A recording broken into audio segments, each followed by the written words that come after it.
They said my daughter was background noise while my nephew was the main event. 12 years ago. My father threw wine on me because I refused to fund his grandson's delusions. My mother screamed that I would crawl back begging. Today, my daughter's Rolls-Royce pulled up to their bankruptcy hearing. She is not here to save them with her $300 million empire. She is here to own them. My name is Adeline Marlowe, and at 42 years of age, I had mastered the art of becoming invisible in a room full of people who shared my DNA. I stood near a towering arrangement of white lilies and hydrangeas, holding a flute of champagne that had long since gone warm in my grip. The air in the Sterling family estate in Connecticut always smelled the same regardless of the season. It was a mixture of lemon polish, expensive perfume, and the distinct metallic scent of old money that had been hoarded rather than earned. Tonight was the 50th anniversary gala for Sterling Enterprises, the family conglomerate that my father, Conrad Sterling, liked to pretend was a global empire. In reality, it was a bloated real estate and construction firm that survived on legacy contracts and political handshakes. I worked as a senior architect at Nexus Builds, a subsidiary of the family business. I was the one who stayed up until 3 a.m. correcting load-bearing calculations that the male junior partners ignored. I was the one whose designs won the bids. Yet, as I stood in the peripheral vision of the gala, I was not introduced as the lead architect. I was simply Adeline, the daughter who had married wrong, the widow who had failed to secure a new fortune, and the stain on the pristine Sterling tapestry. The ballroom was suffocating. Crystal chandeliers the size of small cars hung from the ceiling, casting a fractured golden light over the crowd. Men in tuxedos that cost more than my annual mortgage payments clapped each other on the back, their laughter booming and hollow. Women with faces pulled tight by the best surgeons in New England sipped clear liquids and judged the drape of each other's silk gowns. I adjusted the hem of my dress. It was a navy blue piece I had bought off the rack at a department store 3 years ago. It was elegant enough to pass inspection, but I could feel the difference in the fabric compared to the custom Valentino my mother, Beatrice, was wearing across the room. She was holding court near the orchestra, her eyes darting around the room like a hawk scanning for field mice. I checked my watch. It was 8 o'clock in the evening. I just needed to survive 2 more hours. Adeline, a voice drawled from my left. I stiffened before turning to see my brother, Preston. Preston was 2 years older than me, but he looked 10 years older. His hairline was retreating in a desperate battle against genetics, and his waistline had expanded in direct proportion to his ego. He held a scotch in one hand and gestured vaguely with the other. "You look sensible," he said, his eyes raking over my dress with a mixture of pity and amusement.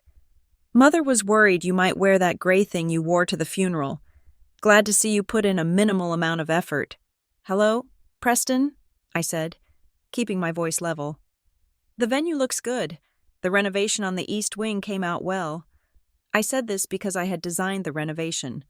I had fought the contractors on the marble sourcing. I had saved the project 20% of its budget. Preston swirled his drink. "Yes, well, I had to whip those contractors into shape. Leadership, Adeline, that is what this family does. We lead." He did not acknowledge my work. I did not expect him to. "Speaking of leaders," Preston beamed, his chest puffing out. "Have you seen Bryce? The boy is the star of the night. Father is going to make the announcement soon." I followed his gaze to the center of the room. There, surrounded by a group of sycophants and aging investors, was my nephew, Bryce Sterling. At 18 years of age, Bryce had the soft, unblemished face of someone who had never been told no. He was wearing a white dinner jacket that made him look like a waiter at a country club. But the Patek Philippe watch on his wrist signaled otherwise. Bryce was laughing at something an older man said, throwing his head back with a practiced ease. The family narrative was that Bryce was a prodigy, a business genius in the making who would take Sterling Enterprises into the 21st century. The reality, which I knew from cleaning up his messes, was that Bryce was a C student who spent more time on yacht parties than in the library. He had barely scraped through high school, and I strongly suspected Preston had paid for the final grades. "He looks happy," I said neutrally. "Happy? He is triumphant," Preston corrected me, his voice dropping to a conspiratorial whisper. "He is about to be accepted into the Future Leaders Program. It is an exclusive mentorship track, only 12 students selected from the entire country. It is the direct pipeline to the Senate. Adeline, the Senate." I knew about the program. I also knew it cost a fortune to even apply, let alone the donations required to secure a seat. "That sounds expensive," I noted. Preston waved his hand dismissively. "You have such a scarcity mindset. Adeline, that is why you are where you are. It is an investment. Bryce is the future. We put our resources where the return is highest." "Speaking of resources, where is your girl? Where is Sienna?" My stomach tightened at the mention of my daughter. "She is in the kitchen," Preston frowned. "Eating? The buffet is out here." "She is working," I said. "And Mother asked her to stay out of the way. She said Sienna's attire was not appropriate for the main hall." Preston let out a short, barking laugh. "Well, Mother has a point. The girl dresses like a mechanic. It disrupts the aesthetic. You really should have pushed her into ballet or debutante training. Adeline, it is too late now. Of course, 17 is practically spinsterhood in our circles if you haven't made a match." I gripped my glass tighter, feeling the stem dig into my palm. Sienna did not dress like a mechanic. She dressed like a modern teenager who valued utility over vanity. And she was not just working, she was building something. "She is studying for the MIT entrance exams," I said, unable to stop the defensive edge in my voice. "She is building a logistic algorithm." Preston's eyes glazed over. "Algorithms. Right. Computers. Let the help handle the computers. Adeline, the Sterlings handle the people." He patted my shoulder, a gesture that felt more like he was wiping his hand on me than offering affection. "I have to go. The senator is arriving. Try to smile. Adeline, you look like you are at a wake." He walked away, leaving me alone with the cold rage simmering in my gut. I placed my untouched champagne on a passing tray and made my way toward the service doors. I needed to breathe, and the only air I could tolerate in this house was wherever my daughter was. I pushed through the heavy swinging doors into the catering kitchen. The noise of the party faded instantly, replaced by the clatter of pans and the shouting of the staff. The Sterling estate kitchen was cavernous, filled with stainless steel and steam. In the far corner, tucked away on a small stool near the pantry, was Sienna. My daughter looked nothing like the Sterlings. She had my dark hair and her father's intense, observant eyes. She was wearing a simple black turtleneck and trousers, her face illuminated by the blue glow of her laptop screen. She was typing furiously, her fingers a blur. She had headphones on, drowning out the chaos of the catering staff around her. She looked beautiful. She looked focused. She looked like the only real thing in this entire zip code. I walked over and gently touched her shoulder. Sienna jumped slightly, then pulled off her headphones. A small smile touched her lips when she saw me. "Hey, Mom," she whispered. "Is the torture over?" "Not yet," I said, leaning against the counter. "Preston is bragging about Bryce again. The usual." Sienna rolled her eyes. "Let me guess. He is going to be president of Mars by next Tuesday?" "Senator," I corrected. "Via the Future Leaders Program," Sienna snorted. "Bryce thinks the Senate is a type of expensive cheese. Mom, he failed algebra, twice." "Quiet," I warned her, though I couldn't help but smile. "If your grandmother hears you, we will never hear the end of it." "She already told me I look like a waiter," Sienna said, looking down at her laptop. "It is fine. I prefer it back here. The Wi-Fi is surprisingly good near the refrigerator. Look at this code. Mom, I think I finally optimized the routing path. It cuts delivery latency by 14%. I looked at the screen. Lines of code that looked like gibberish to me were poetry to her. "That is amazing, honey. It is logical," she said, her eyes lighting up. "If we can predict traffic patterns based on historical weather data, We can reroute trucks before the jam even happens. It is predictive, not reactive. Before I could respond, the swinging doors burst open. Bryce strode in, followed by two of his friends. They were laughing loudly, their faces flushed with alcohol. Bryce was holding an empty glass. "More scotch!"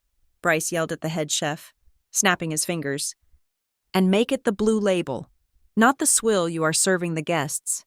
The chef, a man who had worked for the family for 20 years, nodded quickly and scrambled to find the bottle. Bryce turned and saw us in the corner. His grin widened, but it wasn't friendly. It was the smile of a cat that had found a mouse with a broken leg. Well, Bryce slurred, walking over to us. "If it isn't Aunt Adeline and the family mascot." "Hello, Bryce," I said, stepping slightly in front of Sienna. "You should be out there. Your father is looking for you." "I go where I want," Bryce said, leaning in close. He smelled of whiskey and expensive cologne. He looked past me at Sienna. "What are you doing, cousin? Playing video games? Or are you hacking into the bank to steal some pennies for your college fund?" Sienna closed her laptop slowly.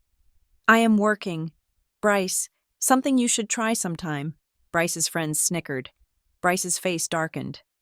He hated being challenged, especially by a girl, and specifically by Sienna. "Watch your mouth," Bryce snapped. "You are only here because my grandfather is too soft to kick you out. You are embarrassing. Look at you. You look like a dyke." My blood ran cold. I opened my mouth to speak, to defend her. But Sienna was faster. She stood up, grabbing her water bottle from the counter.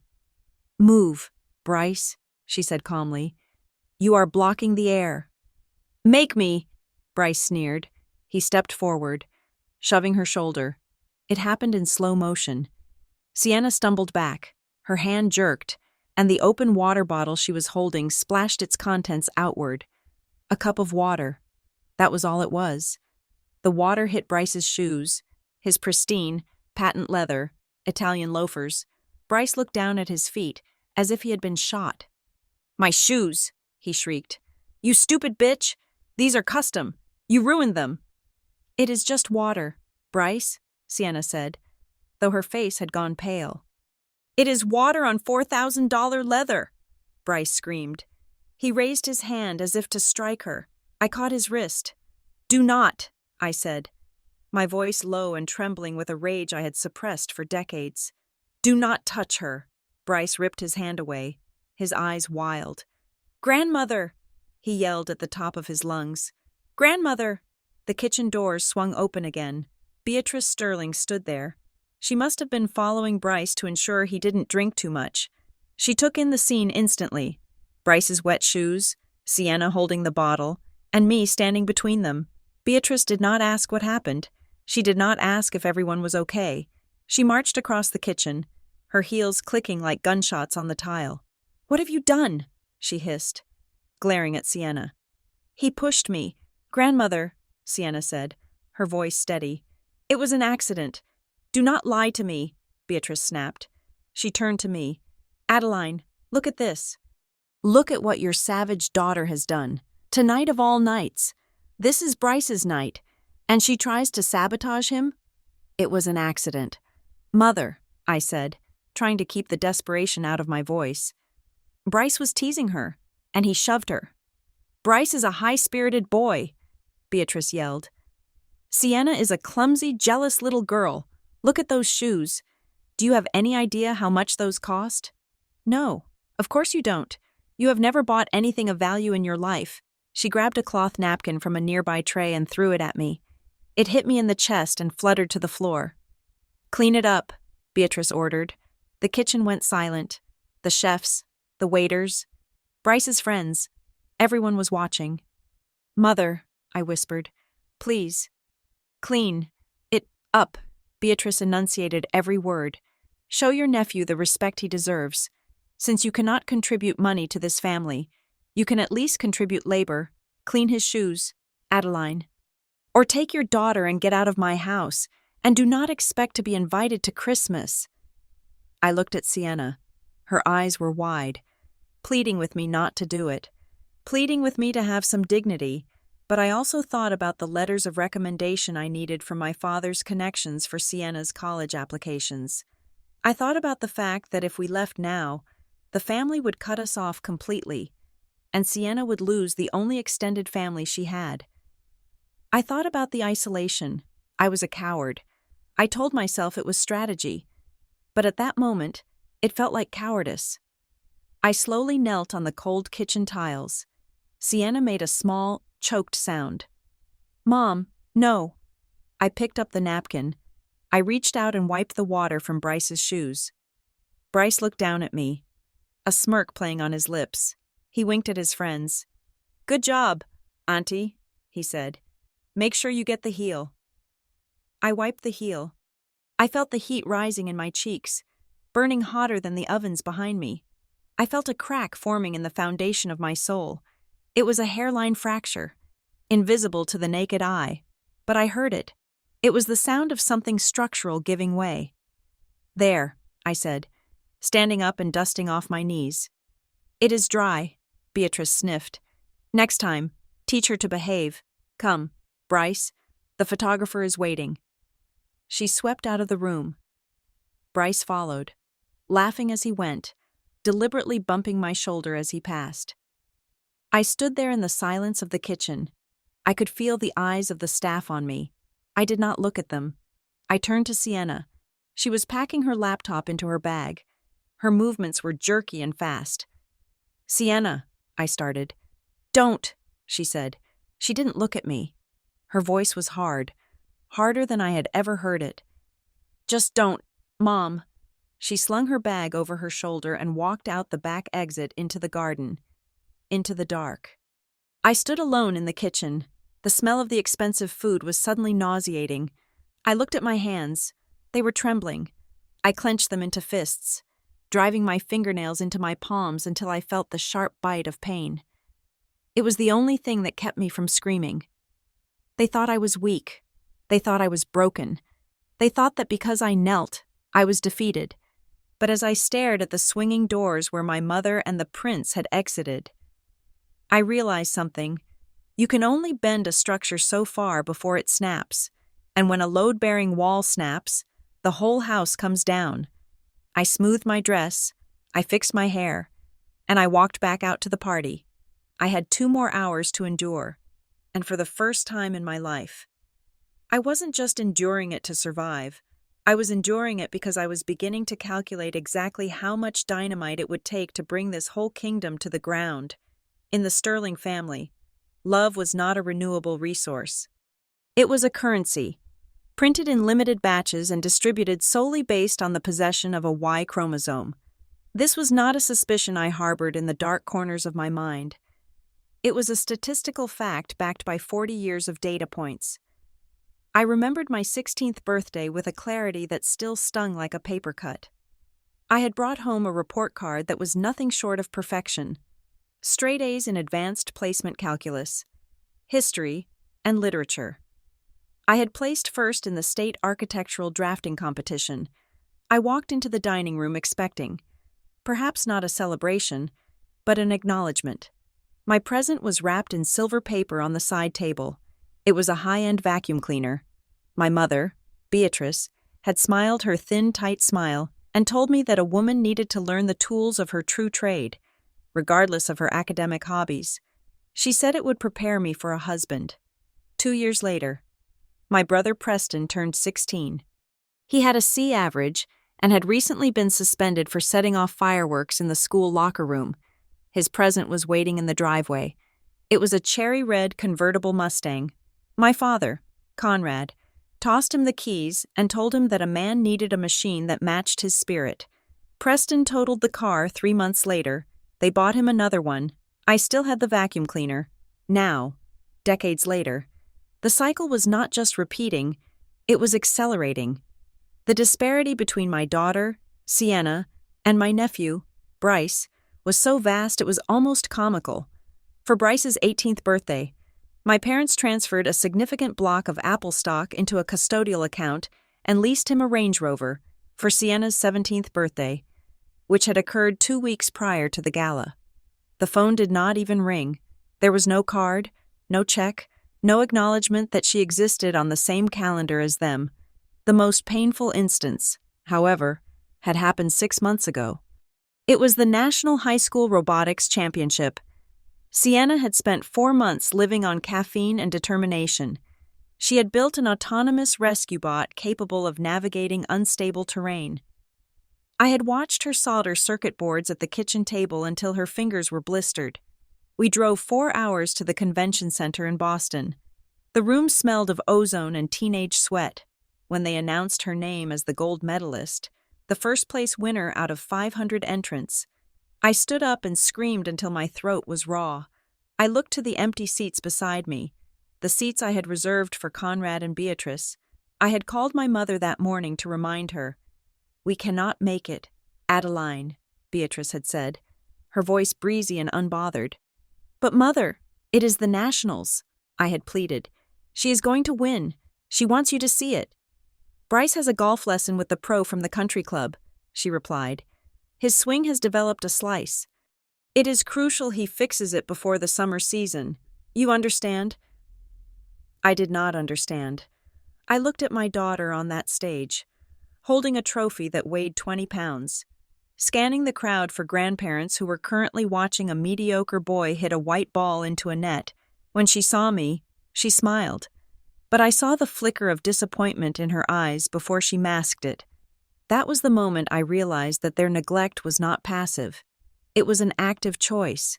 They chose, every single day, to tell her she did not matter. But while they were ignoring her, they were also underestimating her, and they were certainly overestimating their golden boy. A week after the gala, I was at the Nexus Build's office late at night. I was the only one left on the floor. Reviewing blueprints for a commercial complex in downtown Hartford, I needed to use the large format scanner in Preston's office, as mine was jamming. Preston rarely locked his office because he assumed no one would dare enter, and he was usually gone by noon anyway. I walked in and saw a stack of papers on his mahogany desk. I would not have looked, but the letterhead caught my eye. It was from the Dean of Admissions at Bryce's private high school. Curiosity is a dangerous thing, but I picked it up. The letter was a final notice. It stated clearly that Bryce Sterling had failed 3 core subjects: history, English, and economics. He did not have the credits to graduate. He was technically a dropout. My heart hammered against my ribs. Preston had been bragging about Bryce's acceptance into the Future Leaders program, about his imminent rise to political stardom, yet the boy hadn't even finished high school. Underneath the letter was a carbon copy of a check. It was drawn from the Sterling Enterprises operating account. The amount was $50,000. The payee was a consulting firm I knew was a front for academic disputation services, a polite way of saying they bribed administrators to change grades. They were buying his diploma. They were paving his road with gold while he was too lazy to even walk on it. I put the papers back exactly as I found them. I felt a wave of nausea, followed by a cold, clarifying anger. They were betting the entire family legacy on a horse with a broken leg, simply because it was a stallion. Meanwhile, the mare in the stable was running circles around them, and they refused to watch. I went home that night and found Sienna in her room. It was a chaos of cables, monitors, and discarded energy bar wrappers. 3 screens were glowing with lines of code that cascaded like green rain. "Hey," I said, leaning against the doorframe. "How is the Empire building going?" Sienna spun around in her chair. She looked tired, but her eyes were electric. "It is working, Mom. The simulation held up. I fed it 3 years of shipping data from the Pacific Corridor. My algorithm predicted the bottlenecks with 94% accuracy, better than the systems FedEx uses." "What does that mean, exactly?" I asked, sitting on the edge of her bed. "It means I can save logistics companies billions," she said, her voice serious. "I am not just tracking packages. I am predicting where they need to be before the order is even placed. I call it predictive positioning. I have a beta version running on a private server. I am calling it Veritas." "Veritas," I repeated. "Truth. Because numbers don't lie," she said quietly. "People lie. Grandfather lies about his assets. Uncle Preston lies about his competence. But the math? The math is always honest. She didn't know about the letter I had seen on Preston's desk. But she knew the soul of this family better than any of us. The financial rot in the family was spreading faster than I realized. 2 days later, I overheard Preston in the break room. He was on his cell phone, his back to me. He was sweating, despite the air conditioning being set to a frigid 65 degrees. "I cannot liquidate right now," he was hissing into the phone. "The market is down 40%. If I sell now, I lose everything. I just need a bridge loan. Put up the warehouse on 4th Street as collateral. No, don't tell Father. Just do it." I backed away before he turned around. Preston had been heavily invested in volatile cryptocurrency and high-risk tech startups. It sounded like the bubble had burst, and he was scrambling to cover his losses before the quarterly audit. He was bleeding cash, and like a wounded animal, he was about to start looking for something to consume to stay alive. I did not have to wait long to find out what was on the menu. That Sunday, my mother summoned me for tea. The solarium in the Sterling estate was beautiful, filled with orchids and natural light, but the temperature always felt 10 degrees cooler near Beatrice. She poured Earl Grey into bone china cups with a steady hand. "Adeline," she started, skipping the pleasantries. "We need to discuss finances." "I am fine." "Mother," I said, taking a sip, "my salary covers our expenses." "Not your finances," she said dismissively. "The family's. Preston has an opportunity, a massive investment that requires immediate liquidity. It is a sure thing, something that will secure Bryce's future in the Senate." I knew it was a lie. Preston needed money to cover his crypto losses, and they were using Bryce's fictitious political career as the cover story. "That sounds wonderful for him," I said neutrally. Beatrice set her cup down. "We are pooling resources. Your father and I are contributing. Preston is contributing. We expect you to do your part." "I have no savings." "Mother," I said. "You know that. I live paycheck to paycheck." "You have Mark's insurance money," she said. The air left the room. Mark, my late husband, had died of a sudden aneurysm 4 years ago. He was a good man, a teacher who loved books in Siena. He didn't leave us a fortune, but he had a life insurance policy, $200,000. It was sitting in a high-yield trust account. It was untouchable. "That is Siena's college fund," I said, my voice hardening. "Siena does not need $200,000 for college," Beatrice said, waving her hand as if shooing away a fly. "State schools are affordable, or she could learn a trade. Besides, this is a loan. Adeline, Preston will pay it back with interest once the deal closes. We are talking about the family legacy here." "Siena is family," I said. "Siena is a girl," Beatrice countered, her eyes cold and flat. "She will marry someone eventually. Bryce is carrying the Sterling name. He is the priority. We need that money. Adeline, Father is very insistent." "The money is in a trust," I lied. "I cannot access it."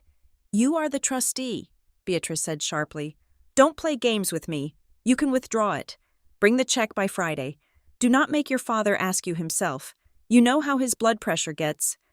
It was a threat, a polite, manicured threat wrapped in maternal guilt. I left the estate shaking. I drove straight to the bank, not to withdraw the money, but to get a physical copy of the statement. I needed to hold it in my hands. I needed to see the numbers. $200,000. It wasn't enough to buy a senator, but it was enough to buy freedom.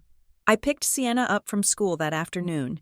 She hopped into our 10-year-old sedan, tossing her backpack into the back seat. "Hey," she said, "you look pale. Did Grandma try to bite you?" I didn't laugh. I drove us to a park overlooking the city and turned off the engine. I turned to her. "Siena," I said intensely, "I need you to listen to me." She stopped fidgeting. She saw the look on my face. "Mom, what is it?" "Your father left us something," I said. "Money, $200,000. Her eyes widened. To a teenager, that was an abstract, Infinite amount. Grandmother and Uncle Preston want it, I continued. They are going to try to take it. They are going to pressure us. They are going to say it is for the family. They might even threaten my job. Sienna's face tightened. She looked out the window, her jaw set. They want to give it to Bryce. It wasn't a question. Yes, I said. I reached out and took her hand. Her fingers were long and slender, calloused from typing and working with hardware. I want you to know something, I said, squeezing her hand. That money is your future. It is your ticket to MIT. It is the seed capital for Veritas. It is the only thing your father could leave you, and I will burn this city to ash before I let them touch a single cent of it. Sienna looked back at me. For the first time, I didn't see a child. I saw a partner. We won't let them, she said firmly. If they want a war, Mom, I can write a code for that, too. I started the car. The decision had been made. I had drawn a line in the sand. On one side was the sterling approval I had craved for 40 years. On the other side was my daughter. I chose her. And I knew that by Friday, when I failed to deliver the check, the consequences would be swift and brutal. But as I looked at Sienna opening her laptop in the passenger seat, I realized that for the first time in my life, I was betting on the right horse. The phone call came on Friday afternoon, precisely at 4 o'clock. My mother, Beatrice, never called me during work hours unless someone had died or someone was being sued. When I saw her name flash on my screen, my stomach performed a familiar, anxious somersault. I stepped out of a client meeting into the hallway to answer, bracing myself for a reprimand about my attire at the gala or a demand for an apology to Bryce. Adeline, darling, Beatrice's voice floated through the receiver, dripping with a saccharine sweetness that was more terrifying than her usual venom. Are you free this weekend? Your father and I would love for you to come for dinner on Saturday. Just a small family gathering, intimate. We have missed you. The word darling sat in the air between us, alien and heavy, in 42 years. My mother had called me darling exactly 0 times. She usually referred to me as you or the girl. The hair on the back of my neck stood up. This was not an invitation. It was a lure. I am quite busy with the Hartford project. Mother, I said, testing the waters. Nonsense, she insisted, her tone remaining unsettlingly pleasant. The work will be there on Monday. Conrad specifically asked for you. He wants to hear about you. What is it called? Your architectural vision. We are making roast duck. 7 o'clock. Do not be late. She hung up before I could decline. I stared at the phone. My father wanted to hear about my vision? Conrad Sterling had spent the last 2 decades telling me that architecture was a man's profession, and that my role at Nexus Builds was administrative at best. This sudden interest was not a change of heart. It was a strategy. I drove to the Connecticut estate on Saturday evening alone.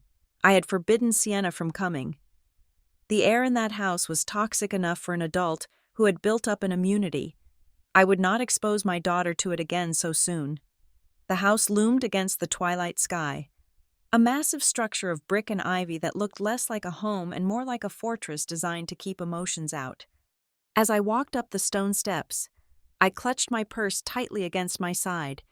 Inside, tucked into a hidden zipper pocket, was my checkbook. I knew, with the instinct of a prey animal sensing a shift in the wind, that money was the only reason I was here. The dining room was set for 4. The long mahogany table, which could seat 20, felt like a vast wasteland between us. Candles flickered in silver candelabras, casting long, dancing shadows against the silk wallpaper. Adeline, my father boomed as I entered. He was sitting at the head of the table, looking frailer than usual, his skin possessing a gray, papery quality, but his eyes were sharp. Come, sit by me. I sat. Across from me, Preston was fidgeting with his napkin. He looked like a man who had not slept in a week. There were dark circles under his eyes, and a sheen of sweat on his upper lip despite the cool air of the room. He gave me a tight, twitchy smile. Good to see you, little sister, Preston said. His eyes immediately dropped to my purse, which I had placed on the floor by my feet. He stared at it for a fraction of a second too long before snapping his gaze back to my face. You too. Preston. I lied. The first course was served in silence. A cold cucumber soup that tasted of nothing. I waited for the attack, but instead, my father cleared his throat and did the unthinkable. I was reading the Architectural Digest the other day, Conrad said. Buttering a roll with deliberate slowness, I saw the feature on the chaotic urban renewal project in New Haven. I believe that was your design, was it not? I paused, my spoon hovering halfway to my mouth.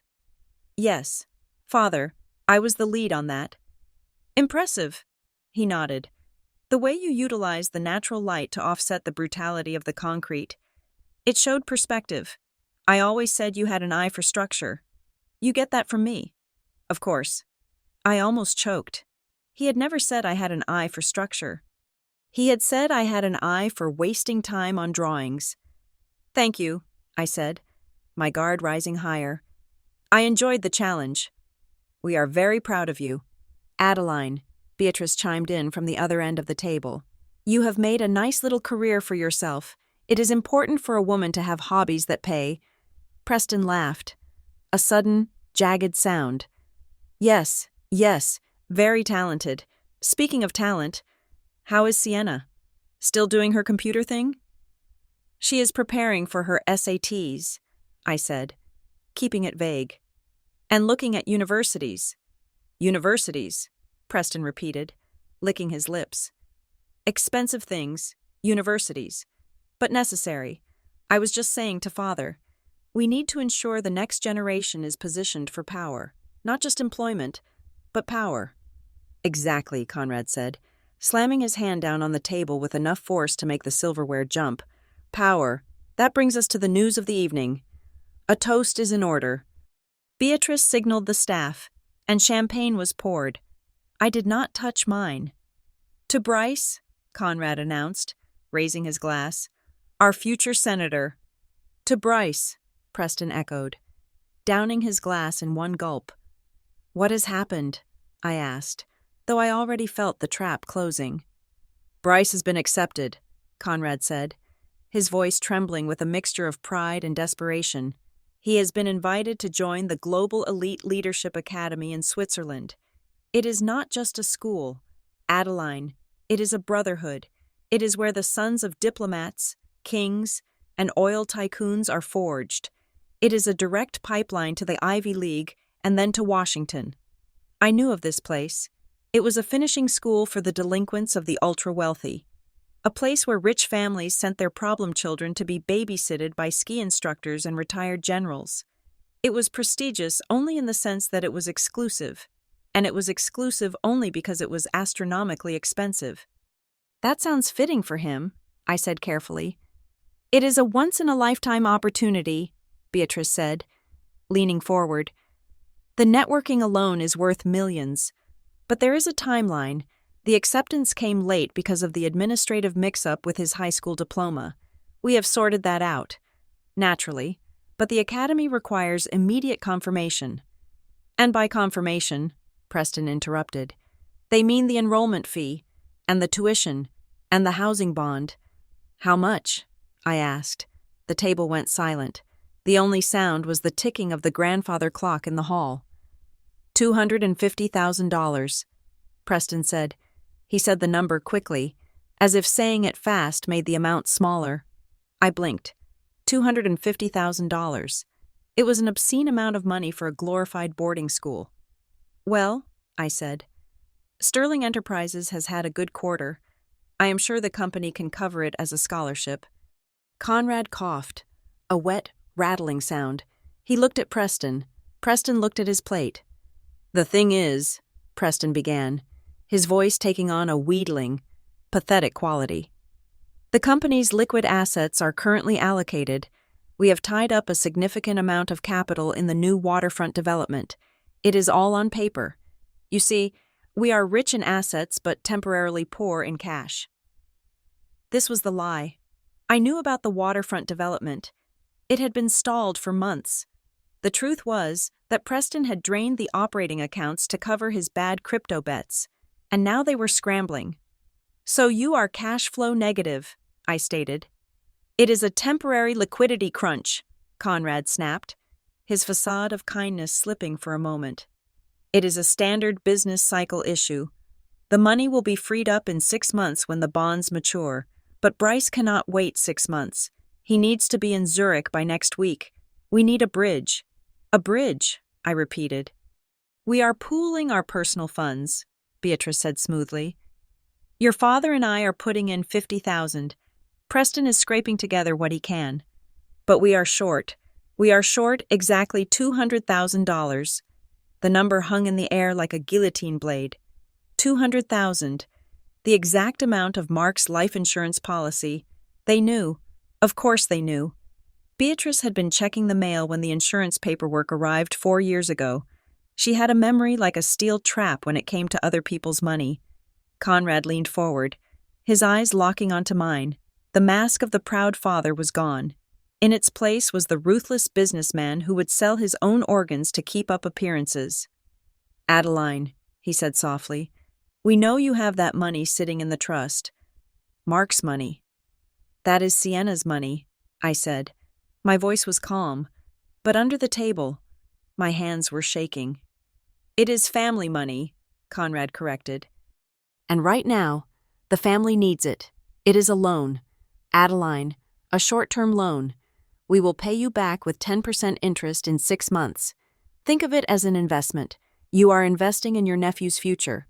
"In the sterling legacy," Preston chimed in, leaning over the table, his desperation palpable. "Adeline, think about it. Sienna is a smart girl, but she is unconventional. She does not need Ivy League tuition. She can go to a state school. She can get loans. Bryce has a window that is closing right now. If we miss this, he loses his spot. He loses his chance at the Senate." "You want me to empty my daughter's college fund to send Bryce to a ski resort in Switzerland?" I asked. "It is a leadership academy," Beatrice hissed. "Do not be reductive."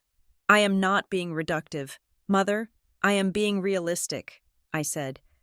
"Bryce did not even graduate high school on his own merit. You bought his diploma. Now you want to buy him a personality?" "Watch your tongue," Conrad growled. "We are offering you a chance to be part of this family's success for once. Do not be selfish. That money is doing nothing in the bank. It is stagnant. Give it to us, and we will turn it into power." "It is not stagnant," I said, my voice rising. "It is safety. It is the only thing Mark left us. Sienna has been accepted into the early entry program for MIT. She needs that money for tuition, for her lab fees, for her startup. She has a plan." "A startup?" Preston scoffed. "Some little computer game? Adeline, grow up. Bryce is going to be a senator. He will be able to buy and sell whatever little company Sienna is pretending to run. You are betting on the wrong horse." "I am not betting, I said. "I am investing in competence."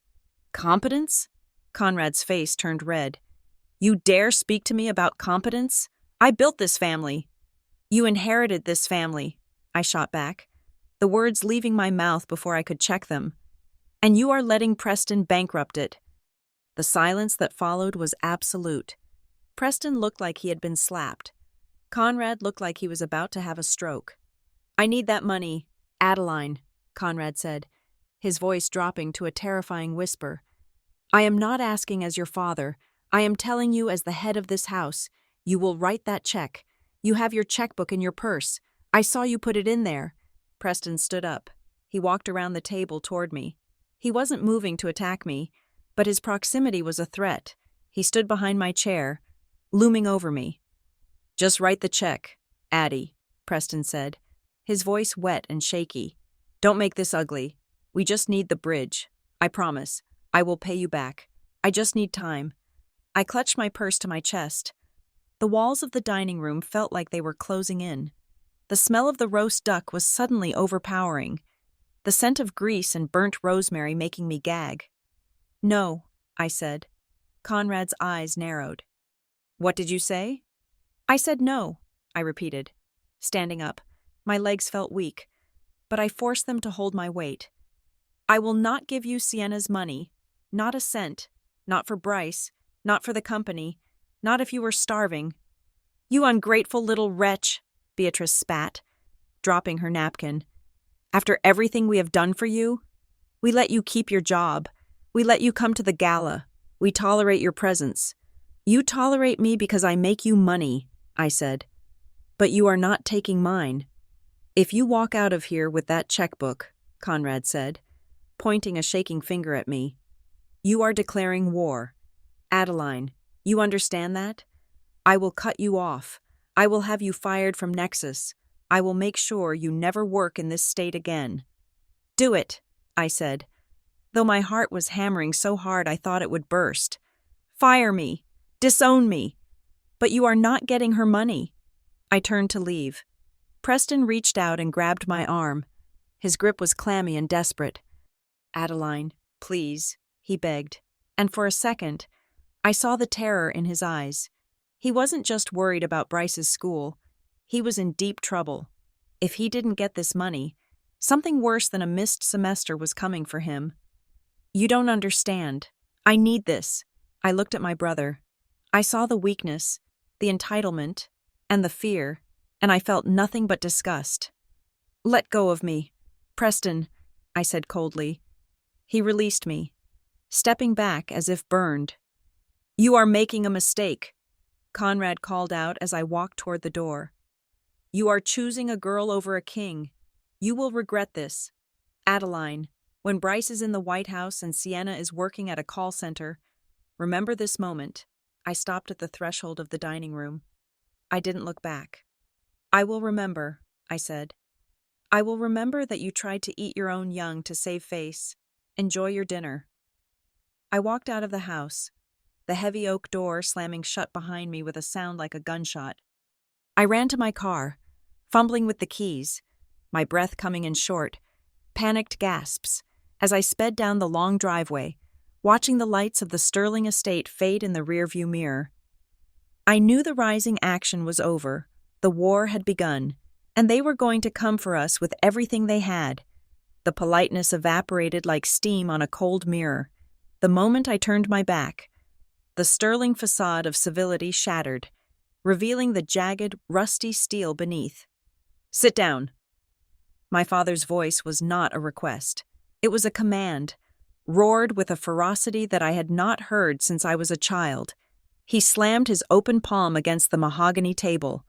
The force of the blow caused the fine china to jump and rattle, the sound echoing like a skeletal applause in the cavernous room.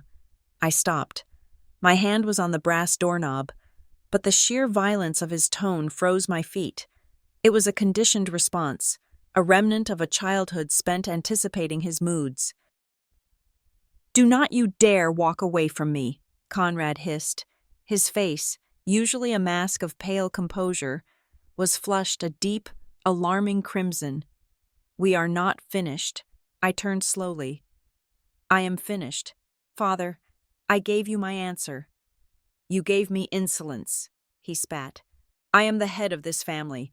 I decide where the resources go. I decide who gets funded and who gets fed. You do not get to hoard capital when the Crown Prince needs it. Crown Prince, I repeated, the taste of bile rising in my throat. He is a boy who plays video games and crashes cars. He is not royalty. He is a man, Conrad bellowed, and that alone makes him worth 10 of you. The air in the room grew heavy, suffocating. Beatrice stood up, smoothing the silk of her skirt with terrifying precision. She walked around the table, her movements fluid and predatory. She did not look at her husband. Her eyes were fixed on me, cold and hard as diamonds. Adeline, she said, her voice dropping to a low, venomous register. Let us be practical. You are living in a fantasy world. You think Sienna is going to MIT? For what? To learn engineering? To build machines? She let out a short, derisive laugh that sounded like glass breaking. She is a girl, Beatrice continued. stepping closer until I could smell her expensive jasmine perfume, which now smelled like funeral flowers to me. She does not need a degree from a top-tier university. It is a waste of capital. She needs to go to a community college for 2 years, get a certificate in something manageable like library science or nursing, and then find a husband who can take care of her. That is the natural order. She has a brilliant mind, I said, my voice shaking with rage. She is already coding at a professional level. She is not going to be a housewife. Mother, she is going to be a CEO. A CEO? Preston chimed in, leaning back in his chair and picking his teeth with a silver toothpick. Look at her. Adeline, be honest with yourself. CEOs need charisma. They need presence. Sienna is well. She is a gremlin. She sits in the dark. She wears hoodies. She doesn't have the look. She doesn't have the stamina. She has more stamina in her little finger than you have in your entire body, I shot back. Preston chuckled. A wet, slimy sound. She is a nerd, Addie. A weird, antisocial little nerd. You want to throw $200,000 into a hole? Go ahead. But don't expect us to applaud when she burns out and ends up working at a help desk. Bryce, on the other hand, has the charm. He has the network. He is built for this. Built for what? I demanded, stepping away from the door and back toward the table. Failure? The room went silent. What did you say? Preston asked, his smile faltering. You heard me? I said. I reached into my memory, pulling out the image of the letter I had seen on Preston's desk. I was in your office. Preston, I saw the letter from the dean. Bryce didn't get into the leadership program because of his grades. He barely got out of high school. In fact, he didn't, did he? He failed history. He failed English. He failed economics.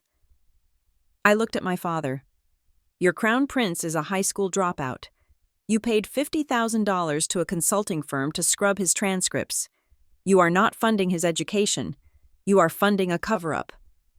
I expected shame. I expected denial. I expected shock. Instead, Conrad waved his hand dismissively, as if I had merely pointed out a stain on the tablecloth. The school was biased, Conrad said, his voice flat. The teachers were jealous of his background. They graded him unfairly. It is irrelevant. In the real world, grades do not matter. Access matters, and money buys access. He failed! Father! I screamed, losing my composure. He is incompetent! And you want to take Sienna's money. Money she earned with her intelligence. Money her father left for her. To buy a fake life for a boy who cannot even pass a high school economics class? It is not fake if it works, Preston yelled, slamming his fist on the table. Who cares if he failed? Once he is in Switzerland, the network takes over. The sterling name takes over. We just need the entry fee. Why can you not understand that? We are trying to save the family. You are trying to save yourselves, I countered. Conrad stood up. He was trembling, but not from fear. He was trembling with the absolute, tyrannical rage of a man who has never been told no. Enough, he roared. I am done debating with a subordinate. He pointed a finger at me. It was crooked and arthritic, like a dead twig. Here is the reality. Adeline, you will write that check. You will transfer the funds to the sterling account by 9 o'clock tomorrow morning. If you do not, you are no longer my daughter. I stopped being your daughter a long time ago, I said. I am just your employee. Then I will fire you, Conrad said coldly. I will strip you of your position at Nexus. I will call every firm in New England and tell them you embezzled funds. I will destroy your reputation. You will never draw another blueprint in this country. And then I will cut you out of the will. You will get nothing, no inheritance, no trust, just the clothes on your back and that pathetic child. And Sienna, Beatrice added, her eyes gleaming with malice. We will make sure she is blacklisted too. We have friends on the admissions boards. Adeline, one phone call, and her acceptance to MIT vanishes. Do not test us. We can make sure she never sets foot in a university. The cruelty was breathtaking. It was absolute. They were not just threatening me, they were threatening to strangle my daughter's future in the cradle simply because they could not harvest it for their own gain. I opened my mouth to speak, but no words came out. I was paralyzed by the sheer magnitude of their hatred. Then, a movement in the hallway caught my eye. The double doors to the living room, which I had left slightly ajar, were pushed open. Sienna stood there. I had brought her with me. I had told her to wait in the car, but she had insisted on coming inside, claiming she needed to use the restroom.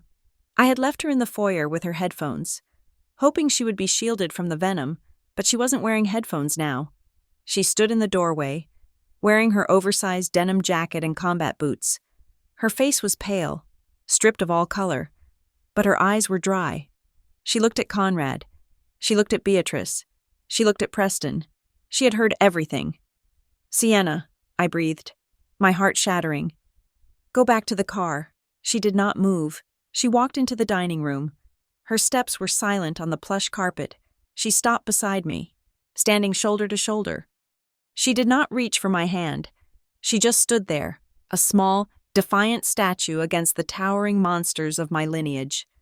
"Well," Preston sneered, breaking the silence, "the mouse comes out of the hole. Did you hear that? Sienna, your mother is about to ruin your life because she is too stubborn to help the family." Sienna looked at Preston. Her gaze was clinical, detaching, as if she were analyzing a bug in a system. "I heard you," Sienna said. Her voice was steady, clearer than I had ever heard it. "I heard you call me a gremlin. I heard you call me ugly. And I heard you say I should get married because I'm too stupid to do anything else." "It is the truth," Beatrice said, taking a sip of her wine. "Someone has to tell you, child, you are not special. You are just background noise." Sienna turned to her grandfather. "And you think you can bully my mother?" "I own your mother," Conrad growled. "Just like I own this house, just like I own you. You exist because I allow it." "No," Sienna said. "I exist because my father wanted me." Preston laughed. It was a cruel, barking sound that echoed off the vaulted ceiling. "Your father?" Preston mocked. "Oh, please. Mark was a loser, a teacher with patches on his elbows. He didn't leave you money because he was successful. He left you insurance money because he knew he was too weak to provide for you while he was alive. He did the only useful thing he could do. He died." The world stopped. The air left the room. The sound of Preston's voice hung there, vibrating with a cruelty so profound it felt physical. He had mocked my career. He had mocked my daughter's looks. He had mocked her intelligence. But now, he had desecrated the memory of the only man who had ever loved us unconditionally. I did not think. I did not calculate. I did not consider the consequences. My body moved on its own, propelled by a primal volcanic force that had been dormant for 40 years. I stepped forward. I swung my arm. The sound of the slap was louder than the gunshot of a starting pistol. My palm connected with Preston's cheek with a force that sent a shockwave up my entire arm. It was a perfect, kinetic transfer of energy. Preston's head snapped to the side. He stumbled back, catching himself on the edge of the table, knocking over a crystal goblet of red wine. The wine spilled across the white tablecloth like a pool of fresh blood. Preston touched his face. His eyes were wide, filled with genuine shock. A bright red handprint was already blooming on his pale skin. "You," he stammered. "You hit me." "Do not," I whispered, my voice low and dangerous. "Ever speak his name again." My hand was stinging. My heart was racing so fast I could hear the blood rushing in my ears. I looked at my hand, then at Preston, then at my parents. Conrad was staring at me with his mouth slightly open. Beatrice had dropped her glass. It lay shattered on the floor, unnoticed. For the first time in my life, they were not looking at me with disappointment or dismissal. They were looking at me with fear. I had crossed the line. I had broken the cardinal rule of the Sterling family. We destroy each other with words, with lawyers, with neglect, but never with hands. "You are dead to us," Conrad whispered. his voice trembling. "Get out." "Gladly," I said. I grabbed Sienna's hand. This time, she squeezed back. Her grip was iron. "Come on," I said to her. "We are leaving." "Wait," Preston shouted, straightening up, his face twisting into a mask of pure hatred. "You walk out that door, Adeline, and you are nothing. You hear me? Nothing. We will crush you. We will take everything." I stopped at the doorway. I turned back one last time. I looked at the spilled wine, the shattered glass, and the 3 people who shared my blood but not my soul. "You can try," I said. And then I looked at Preston, right in his watery, fearful eyes. "But you should know something. Brother, Mark didn't die because he was weak. He died working 2 jobs to keep us away from people like you. And that money? That $200,000? It is not just currency, it is ammunition." I pulled the heavy oak door open. The night air rushed in, cold and clean, smelling of rain and freedom. "And we are about to go to war," I said. I slammed the door behind us, severing the connection, severing the lineage, and severing the chain that had bound me to the sinking ship of the Sterling Empire. We walked into the darkness, but for the first time, I wasn't afraid of the dark. I was only afraid of what I would have become if I had stayed in the light. The front door of the Sterling estate did not stay closed. Before I could even reach the bottom of the stone steps, it flew open again, banging against the outer brick wall with a violence that shook the frame. My father stood in the threshold, his silhouette framed by the warm, deceptive golden light of the hallway. He looked like a titan crumbling into dust, his posture rigid with a fury that transcended mere anger. "Adeline," he bellowed. His voice cracked, losing its polished boardroom timbre and revealing the guttural rasp of a desperate old man.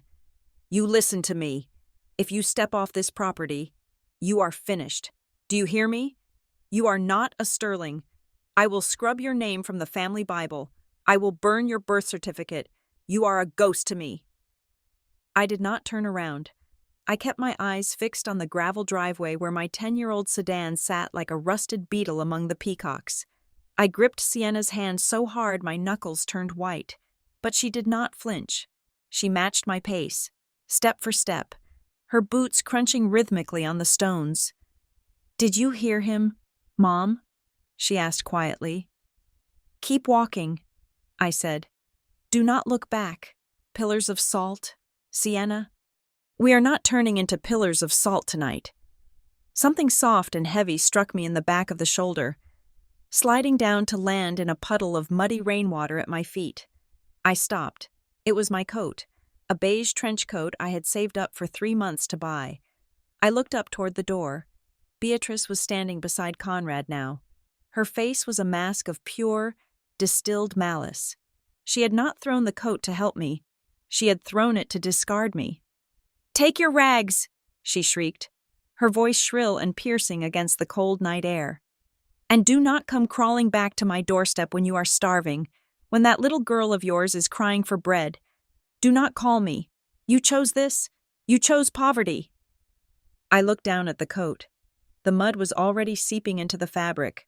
A younger version of me, the Adeline who still craved their approval, would have picked it up.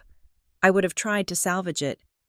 But the Adeline standing in the rain that night realized that the coat was already ruined the moment it entered their house. I stepped over it. "Leave it," I said to Sienna. "We will buy new coats." We reached the car. The night was dark, the moon obscured by heavy, slate-gray clouds that promised a storm. The air smelled of impending rain and ozone. As I reached for the door handle, a flash of light from above caught my eye. I looked up at the second-floor balcony. Bryce's room. My nephew was leaning over the wrought iron railing. He was holding his phone out. The flashlight blinded me for a second. He was recording us. He wasn't angry. He wasn't sad. He was laughing. It was a hollow, hyena-like sound that drifted down to us. "Say cheese, Auntie," Bryce called out, his voice slurred with liquor and entitlement. "Smile for the camera. Look at them run. Guys, The rats are leaving the ship. I could see the glow of his screen illuminating his face. He was live streaming. He was broadcasting our exile to his followers, turning the destruction of his family into content for strangers. "Caption it," Bryce shouted, typing with one thumb while keeping the camera trained on us. "Taking out the trash. Hashtag Sterling Empire. Hashtag winning." Sienna looked up. She didn't shield her face. She stared directly into the lens of his camera. Her expression was terrifyingly blank. She was memorizing him. She was archiving this moment not as a trauma, but as data. "Let's go," she said. Her voice was devoid of emotion. "He is irrelevant." I opened the car door and we slid inside. The interior was freezing. The heater in my car had been broken for 2 years, and the leather seats were stiff with cold. I jammed the key into the ignition and turned it. The engine sputtered, wheezed, and for a heart-stopping second, I thought it wouldn't start. I thought we would be trapped here, forced to endure more of their mockery. But then, with a reluctant roar, the engine caught. I threw the gear into reverse, spinning the tires on the wet gravel, and backed out without checking the mirrors. I shifted into drive and floored it. We tore down the long, winding driveway, past the manicured hedges, past the statues of Greek gods that my father had imported from Italy, past the iron gates that were meant to keep the world out. We hit the main road. I didn't slow down until the estate was a speck of light in the rearview mirror, and then, finally, gone completely, swallowed by the darkness and the trees. Only then did I exhale. My breath shuddered out of me, forming a cloud in the cold air of the car. My hands were shaking so bad the steering wheel vibrated under my grip. "We are out," I whispered. "We are out." Sienna was silent. She was staring out the passenger window at the blurring trees. The dashboard lights cast a green glow on her face, making her look older, sharper. "Mom," she said. "It is okay," I said quickly, my mind already racing through the logistics of survival. "We will be okay. I have some savings in my checking account. We have the apartment. I will find new clients. Freelance work. We will figure out the tuition. We will get the financial aid forms for MIT. I will call the admissions office on Monday and explain the situation. Maybe we can get a hardship grant." "Mom," she said again, louder this time. "Stop." I glanced at her. She wasn't looking at the trees anymore. She was looking at me. "I am not going to MIT, she said. I almost swerved into the oncoming lane. I corrected the wheel, my heart hammering against my ribs. "What?" I asked, thinking I had misheard her. "Sienna, you are in shock. Do not say that. You have worked for this for 4 years. You are going to MIT. It is the best engineering school in the world. It is your dream." "It was a dream," she corrected me. "Now it is a distraction." She turned fully in her seat, unbuckling her seatbelt so she could face me. "Put your seatbelt back on," I snapped automatically. She ignored me. "Listen to me. If I go to MIT, I spend 4 years sitting in lecture halls. I spend 4 years writing papers for professors who are 10 years behind the industry. I spend 4 years playing by rules that people like grandfather wrote. You need a degree, Sienna," I argued, panic rising in my chest. "You need credentials. The world does not respect people without credentials. Look at Bryce. Even with all their money, they are desperate for him to have a piece of paper." "Exactly," Sienna said. "They are desperate for paper because they have no substance. Bryce needs a diploma because he is an idiot. I don't—" She reached into her pocket and pulled out her phone. She tapped the screen and held it up to me. It was her bank app, showing the balance of the trust fund, $200,000. "This money," she said. "Yeah. You told them it was for tuition. You told them it was for safety." "It is," I said. "It is your safety net." "No," Sienna said. "Safety is a lie. You were safe, Mom. You worked for them. You followed their rules. You played their game. And tonight, they threw you out like garbage. There is no safety in working for someone else. There is only leverage." "Sienna, you are 17, I said. "You cannot just—" "I am going to use this money to incorporate Veritas Logistics tomorrow morning," she interrupted, her voice cutting through my fear like a scalpel. I have the code. I have the beta. I have the contacts on the dark forums who can help me set up the server architecture cheap. I don't need 4 years. I need 4 months. You want to gamble your entire future on a startup? I asked, my voice trembling. If you fail, we have nothing. We will be destitute. Beatrice will be right. Sienna looked out the windshield. The rain had started to fall, heavy drops hitting the glass like bullets. Mom, she said softly, did you see Bryce's face? Did you see how happy he was to watch us leave? Did you see Grandfather looking at us like we were insects? Yes, I said. The image was burned into my retinas. They think they won, Sienna said. They think they cut off a dead limb. They think we are going to fade away, live in a trailer park, and disappear. If I go to college, I am just another student. I am invisible. But if I build this, if I build Veritas... She paused, and a shadow passed over her face. It wasn't the shadow of a child. It was the shadow of a tycoon in the making. I want to hurt them, Mom, she said. I don't want to just survive. I want to buy them. I want to own the bank that holds their mortgage. I want to be the one who decides if they eat. I want to make them regret that they didn't kill us tonight. I looked at my daughter. I looked for the little girl who used to cry when she scraped her knee. She was gone. In her place was something forged in the fire of the last 2 hours. She had the same dark eyes as her father, but behind them burned a cold, fusion-like ambition that was entirely her own. She was right. The safe path was a myth. The Sterlings had proven that the game was rigged. If we played by the rules, we would lose. The only way to win was to flip the board. I took a deep breath, inhaling the smell of rain and old leather. I gripped the steering wheel tighter. Okay, I said. Sienna blinked. Okay? Okay, I repeated, my voice steadying. We do it. We skip my tea. We build the company. But if we do this, we do it my way too. I am not just your mother anymore. If you are the CEO, I am the CFO. I manage the books. We don't spend a dime that doesn't bring a return. We starve ourselves before we starve the business. Are you ready for that? Sienna smiled. It wasn't a happy smile. It was a sharp, dangerous smile.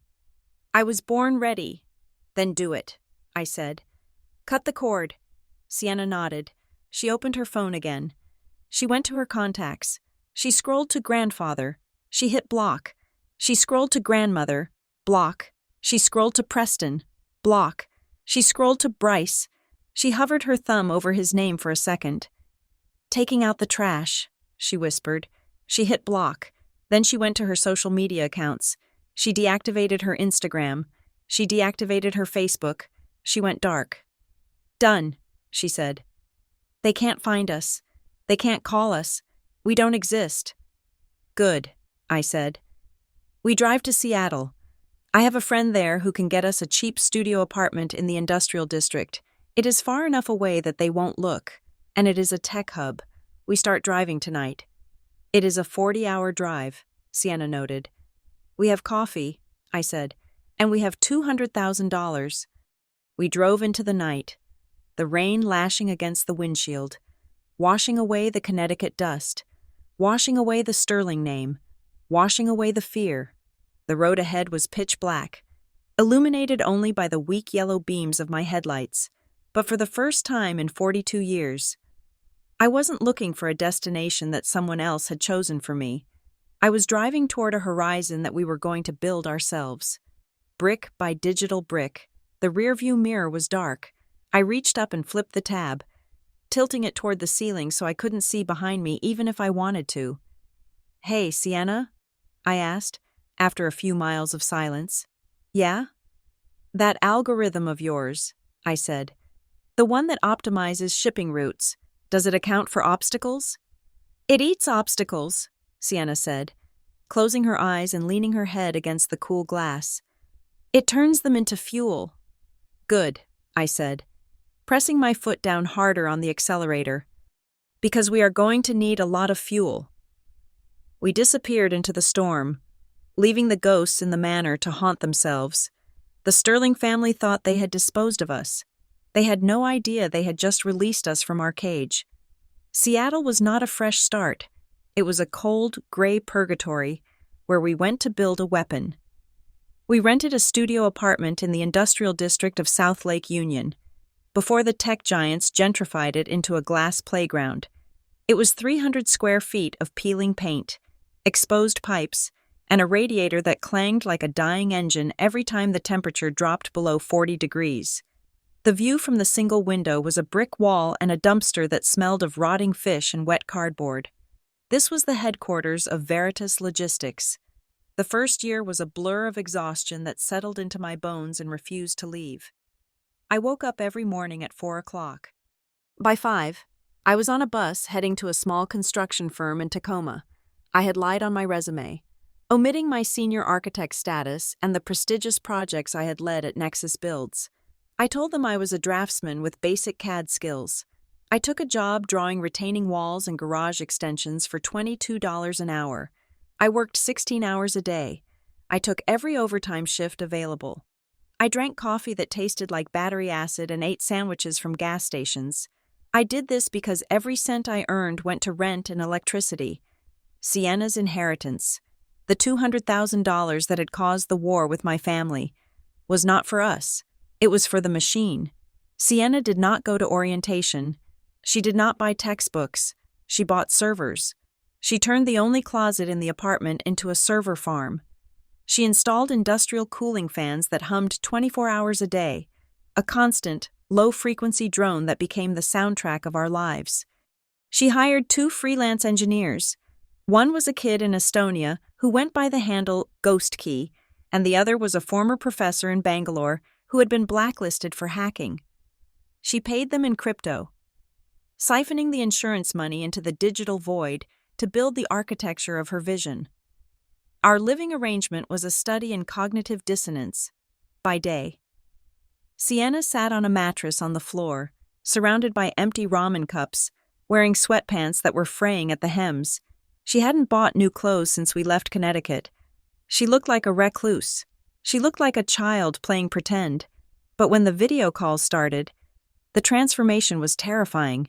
She had found a black Armani blazer at a thrift store for $12. It was slightly too big in the shoulders, but on a webcam, you could not tell. She would pull her hair back into a tight, severe bun. She would put on the blazer over her t-shirt. She would set up a portable green screen behind her chair, a piece of green fabric she had taped to the wall, and project a background of a sleek, modern office with a view of the skyline. I would come home from work, covered in drywall dust, and see her talking to venture capitalists or potential beta testers. "The latency in your current supply chain is costing you 4% annually," she would say, her voice dropping an octave, sounding nothing like a teenager. Veritas does not just track. We predict. We utilize predictive modeling to reroute cargo before the weather event even forms. We are selling you time, gentlemen, and time is the only asset you cannot manufacture. She would hang up, take off the blazer, and collapse onto the mattress, her face gray with fatigue. "Did they buy it?" I would ask, kicking off my steel-toed boots. "They are listening," she would say, staring at the ceiling. "But they want to see the beta run at scale. We need more processing power. I need another $50,000 for cloud computing costs. I will pick up Sunday shifts," I would reply. The second year was the hardest. The initial $200,000 was gone, burned up in server costs and developer fees. We were running on fumes. There was a week in November of the second year that I will never forget. It was raining, a relentless, freezing downpour that had lasted for 6 days. I opened our banking app. We had $50.12. Rent was due in 3 days. The electric bill was overdue, and the power company had sent a final notice. If the power went out, the servers went down. If the servers went down, the beta test Sienna was running for a mid-sized trucking company would crash, and Veritas would die in the womb. I looked at the $50. Then I looked at Sienna. She was asleep at her desk, her head resting on her arms, the blue light of the monitors washing over her pale skin. She had lost weight. We both had. We were eating instant noodles and peanut butter. I went to my jewelry box. It was a small, velvet-lined case I had hidden under the sink. Inside was the last remnant of my previous life. It wasn't much. The Sterlings had never given me jewelry, but Mark had.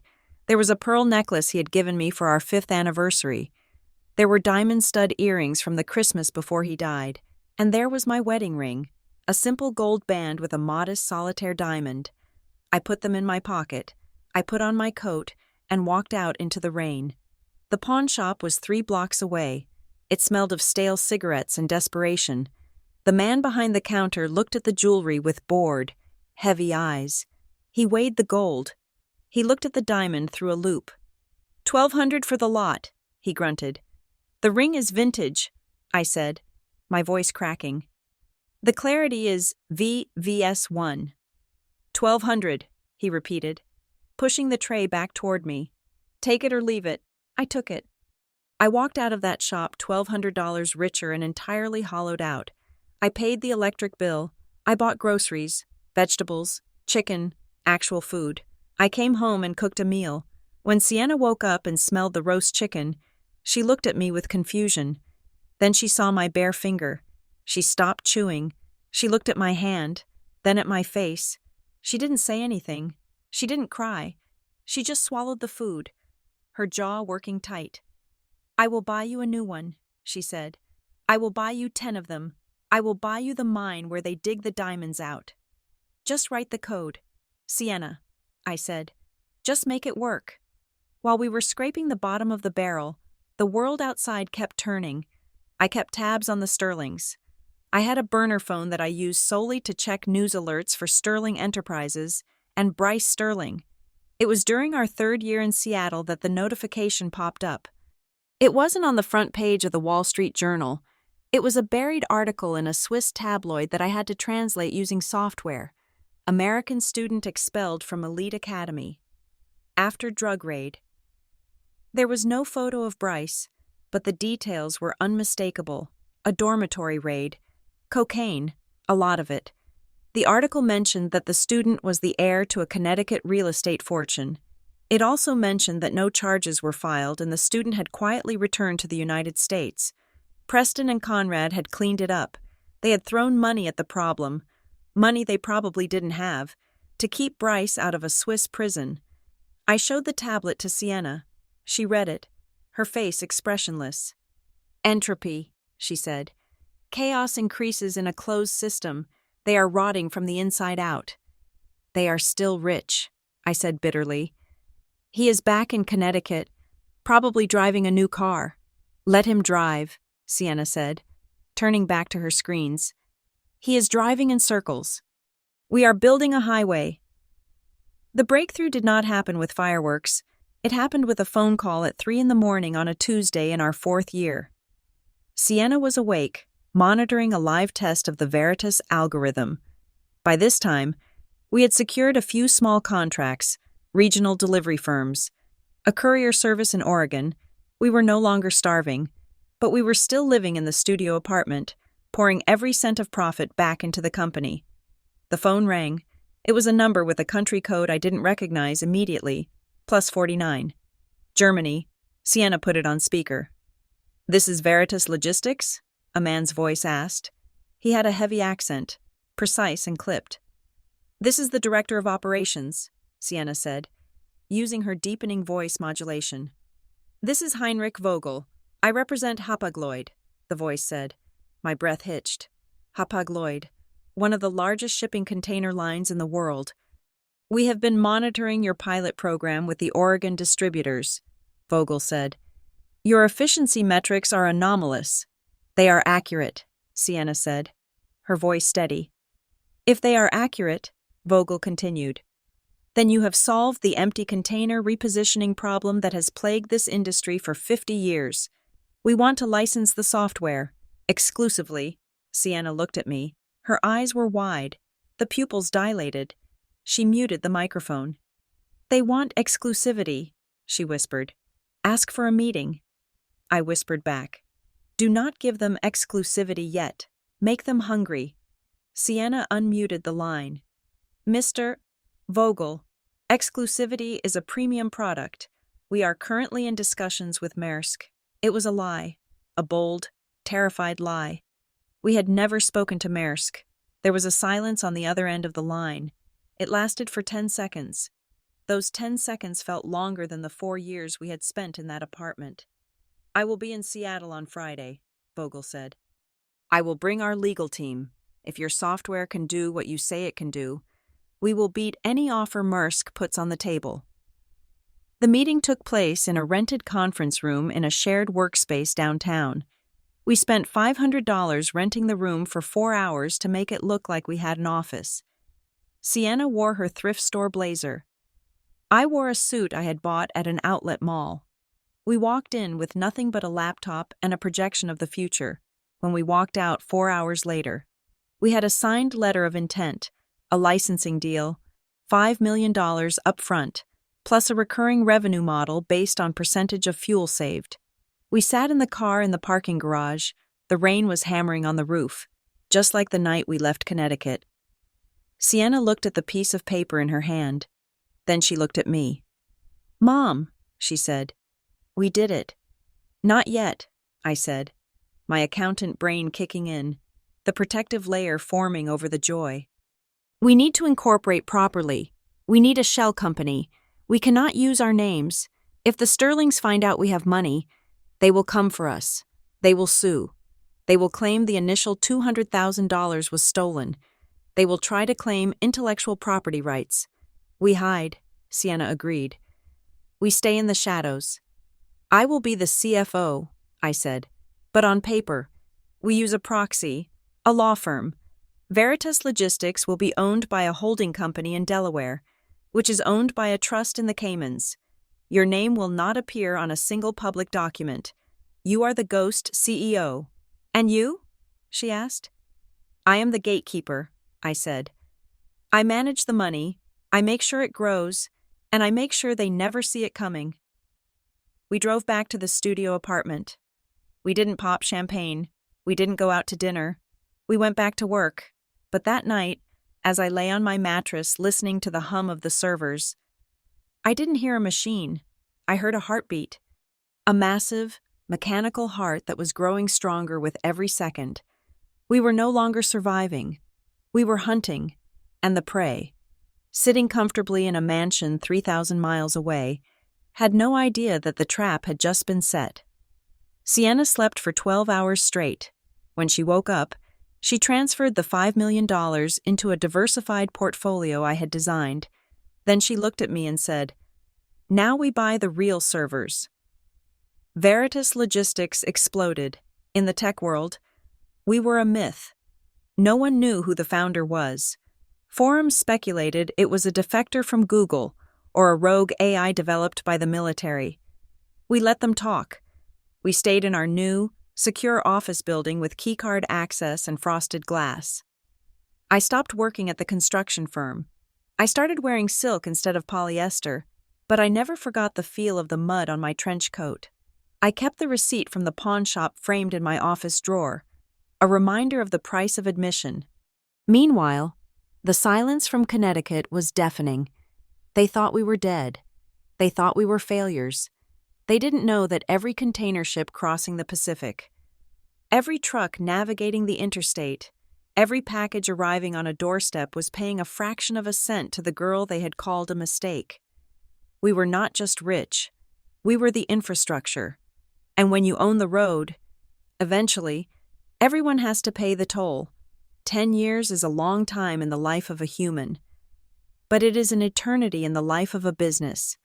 In 10 years, empires can rise from nothing, and dynasties can rot from the inside out until they are nothing but termite dust held together by habit. I stood in the corner of my office on the 42nd floor of the Rainier Tower in Seattle. The glass walls offered a panoramic view of the city, the sound, and the endless stream of cargo ships navigating the gray waters. Each one of those ships was a data point in our system. Each container was tracked, optimized, and routed by the code my daughter had written in a closet. Sienna was sitting at the head of the conference table behind me. At 27 years of age, she did not look like the girl who had been banished into the rain. She wore a bespoke charcoal suit that cost more than the sedan we had driven across the country. Her hair was cut in a sharp, asymmetrical bob that framed a face which had become the cover image for Forbes, Wired, and The Economist. The press called her the Queen of Logistics. They called her the Algorithm Empress. They estimated her personal net worth at $300 million. They were wrong. Of course, it was closer to $400 million. But we kept the true valuation of Veritas Logistics buried under layers of shell companies and private trusts. To the world, Veritas was a faceless monolith of efficiency. To us, it was a shield. "The acquisition of the Northeast Corridor is proceeding," Sienna said, her voice crisp and devoid of the vocal fry that plagued her peers. She swiped a finger across her tablet, projecting a map of Connecticut onto the wall. "We have secured the ports in New Jersey and the distribution hubs in Rhode Island. The only gap in the chain is here." She tapped a red zone on the map. It was a sprawling industrial estate outside of Hartford. "Sterling Industrial Park," I said, the name tasting like ash in my mouth. "It is strategically located," Sienna said objectively. "If we control that land, we control the last mile for the entire tri-state area. We need it." I looked at the map. I knew that land. I knew the soil. I knew the corruption buried beneath the concrete. "They will never sell to us," I said. "Not if they know who we are." "They don't know who we are," Sienna replied, a small, cold smile touching her lips. "To them, Veritas is just a checkbook. And from what the intelligence reports say, they are desperate for a checkbook." 3,000 miles away, the Sterling Empire was not just crumbling, it was liquefying. I had kept my eyes on them, watching their decline with the patience of a vulture. The fall had been slow, then sudden. It started with Preston taking over the day-to-day operations after Conrad suffered a stroke 3 years ago. Preston, the man who had mocked my daughter's intellect, had run the family business into the ground with a breathtaking efficiency. He had cut corners on safety equipment to pay for his gambling debts. That resulted in a crane collapse that injured 4 workers. The ensuing lawsuit was catastrophic. Then came the tax audit. Preston had been funneling company money into offshore accounts to hide it from his creditors, but he was sloppy. The IRS was currently circling the estate like sharks smelling blood. And then there was Bryce, the golden boy, the future senator, the hope of the dynasty. At 28 years of age, Bryce Sterling was not in the Senate. He was rarely even in the state. He spent his time bouncing between rehab centers in Arizona and poker tables in Las Vegas. The family had spent millions bailing him out of scandals, DUI charges, assault allegations, paternity suits. He was a black hole that consumed cash and radiated shame. I opened the dossier Sienna had compiled on the table. There were photos of the estate. The east wing was shuttered. The grounds were overgrown.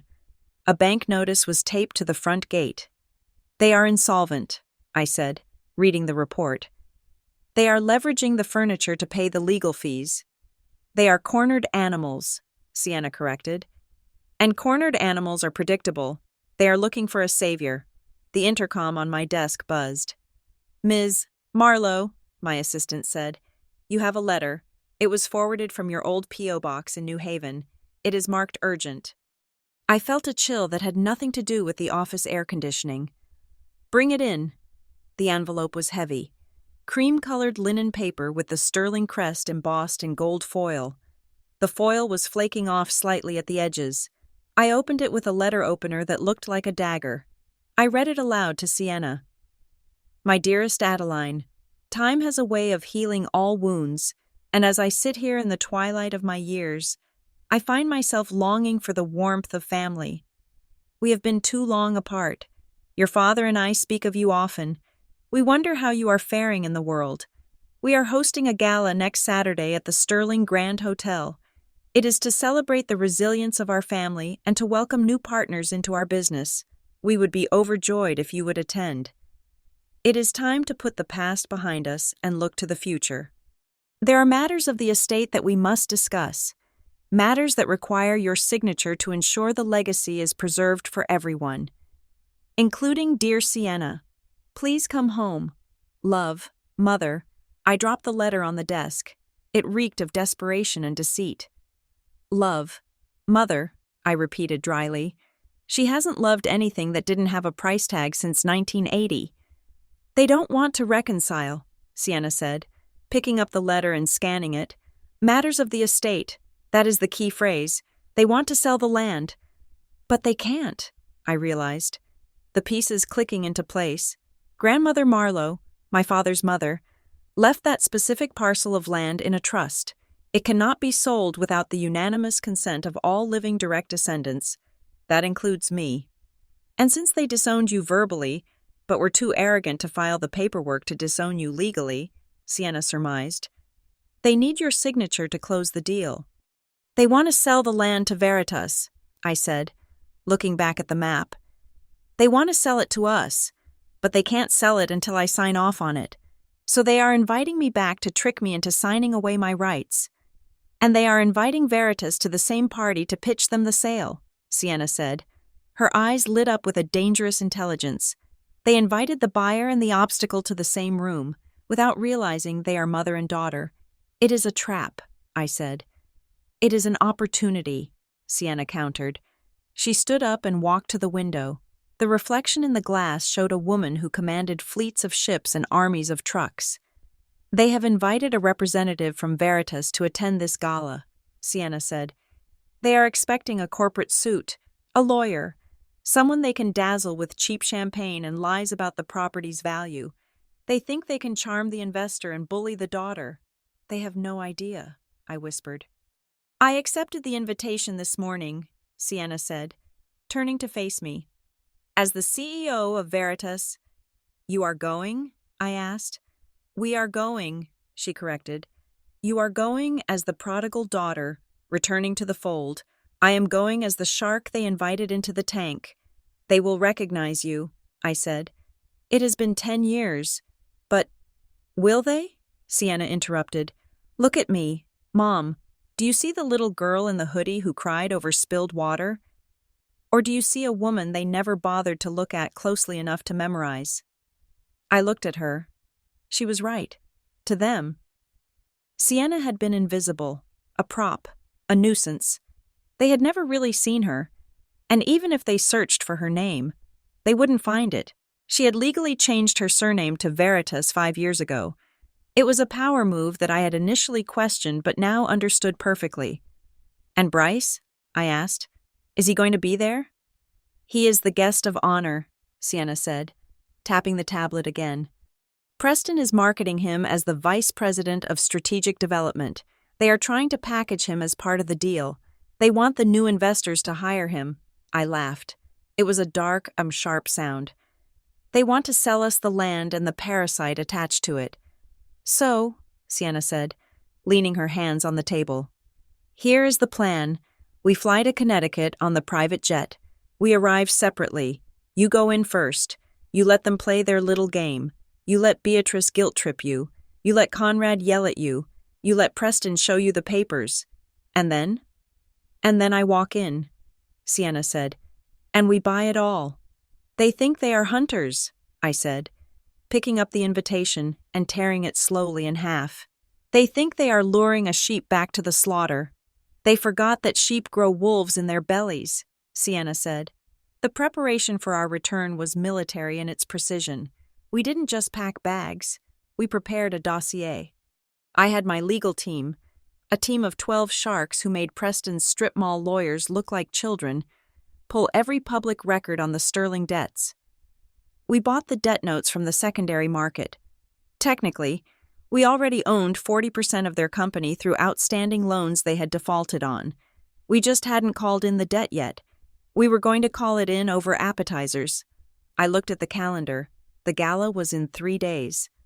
I need a dress, I said. Something that says I forgive them.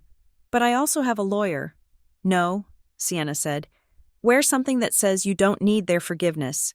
Wear the red Valentino, the one you bought in Paris. That is a $4,000 dress, I noted. Pocket change, Sienna said. Wear it. Let Beatrice see the silk. Let her wonder. As we prepared to leave, I thought about Conrad and Preston. I imagined them in the library of the decaying estate, drinking cheap scotch, congratulating themselves on their brilliance. I imagined Preston rubbing his bald head, sweating, telling his father, "Don't worry, Dad, I can handle Adeline. She is weak. She always was. We will get her to sign. We will get the money from these Veritas idiots, and we will be back on top." They were walking into an execution, and they were bringing the hors d'oeuvres. The flight east was smooth. We landed at a private airfield in Hartford, avoiding the commercial terminals where we might be recognized. A fleet of black SUVs was waiting for us on the tarmac, not rented, owned. Veritas had a security division now. Sienna sat across from me in the back of the lead car. She was reading a report on her phone. Preston tried to bribe the zoning commissioner last week, she said without looking up. He wanted to reclassify the toxic waste dump behind the warehouse as wetlands to increase the property value. Did it work? I asked. No, she said, because I outbid him. I donated $1 million to the commissioner's re-election campaign fund via a PAC. The land is still classified as a hazard, which means the property value just dropped by another 20%. You are enjoying this, I observed. I am optimizing the acquisition cost, she said, finally looking up. Her eyes were cold, but there was a fire deep within them. And yes, I am enjoying it. We drove past the old neighborhood. I saw the park where I used to take Sienna to play because we couldn't afford the country club fees. I saw the high school where Bryce had failed 3 classes. I saw the bank where I had emptied the trust fund. Every corner held a ghost. But ghosts cannot hurt you when you are driving an armored Cadillac. We arrived at the hotel. It was the Sterling Grand, a relic from the 1920s that had once been the jewel of the city. Now, the awning was faded, and I could see cracks in the stucco facade. It was the last asset they technically owned, and even this was heavily mortgaged. "Ready?" Sienna asked, as the car idled around the corner, out of sight of the entrance. "I go in alone," I reminded her. "I will be 10 minutes behind you," she said, just long enough for them to show their teeth. I stepped out of the car. The air smelled the same, old money and decay. I smoothed the front of my red dress. I touched the diamond necklace Sienna had bought me. A real one this time. Worth more than the entire catering budget of this party. I walked toward the entrance. The doorman looked tired. Inside, I could hear the murmur of a crowd. It wasn't a roar. It was a polite, anxious murmur. I pushed through the revolving doors. I was back. And this time, I wasn't the architect. I was the demolition crew. The invitation sat on the glass surface of Sienna's desk like a gilded landmine. It was heavy, embossed with the sterling crest, a lion rampant holding a sword, though everyone knew the lion had lost its teeth years ago. Sienna picked it up with 2 fingers, as if it were contaminated. "They sent it to the general inquiry box," she said, her voice laced with amusement. "To the attention of the office of the CEO. They don't even know my name, Mom. They invited the president of Veritas to come and save them." She tossed the card to me. It spun across the table and landed next to my coffee cup. "And they sent this to you," she added, sliding a second envelope across. This one was addressed to Adeline Marlowe at an old P.O. box we hadn't checked in 6 months. My forwarding service had just flagged it. I opened it. Inside was a handwritten note from Beatrice. It was short, devoid of warmth, and straight to the point. "Adeline, come home. We are ready to forgive you. There are legal matters regarding the estate that require your signature. Do not be difficult." "Forgive me?" I scoffed, feeling the old anger flare up in my chest, hot and familiar. "They throw me out into the rain, steal my coat, and 10 years later they are ready to forgive me?" "They need your signature to sell the land," Sienna said, leaning back in her chair. "That is the only reason they are reaching out. They are drowning, and you are the only one with a life raft." I looked at the invitation again. "I am not going," I have no interest in watching them beg. Sienna tapped her tablet. A photo appeared on the large screen on the wall. It was a blurry image taken from a distance, likely by a paparazzi or a private investigator. It showed Beatrice walking into a high-end pawn shop in Manhattan. She was wearing a long coat and sunglasses, trying to be discreet, but around her neck, glinting in the harsh streetlights, was a necklace. An antique sapphire pendant surrounded by diamonds. My breath hitched. That is grandmother's necklace. The one she promised you, Sienna confirmed. The one she said was a family heirloom that would pass to the eldest daughter. She told me it was lost, I whispered. She told me it was stolen during a break-in 5 years ago. She lied, Sienna said flatly. She is selling it. The asking price is $50,000. She is pawning your inheritance to pay for Bryce's legal fees. That was the tipping point. The anger that had been simmering for a decade suddenly boiled over, turning into something cold and hard. It wasn't rage anymore. It was resolve.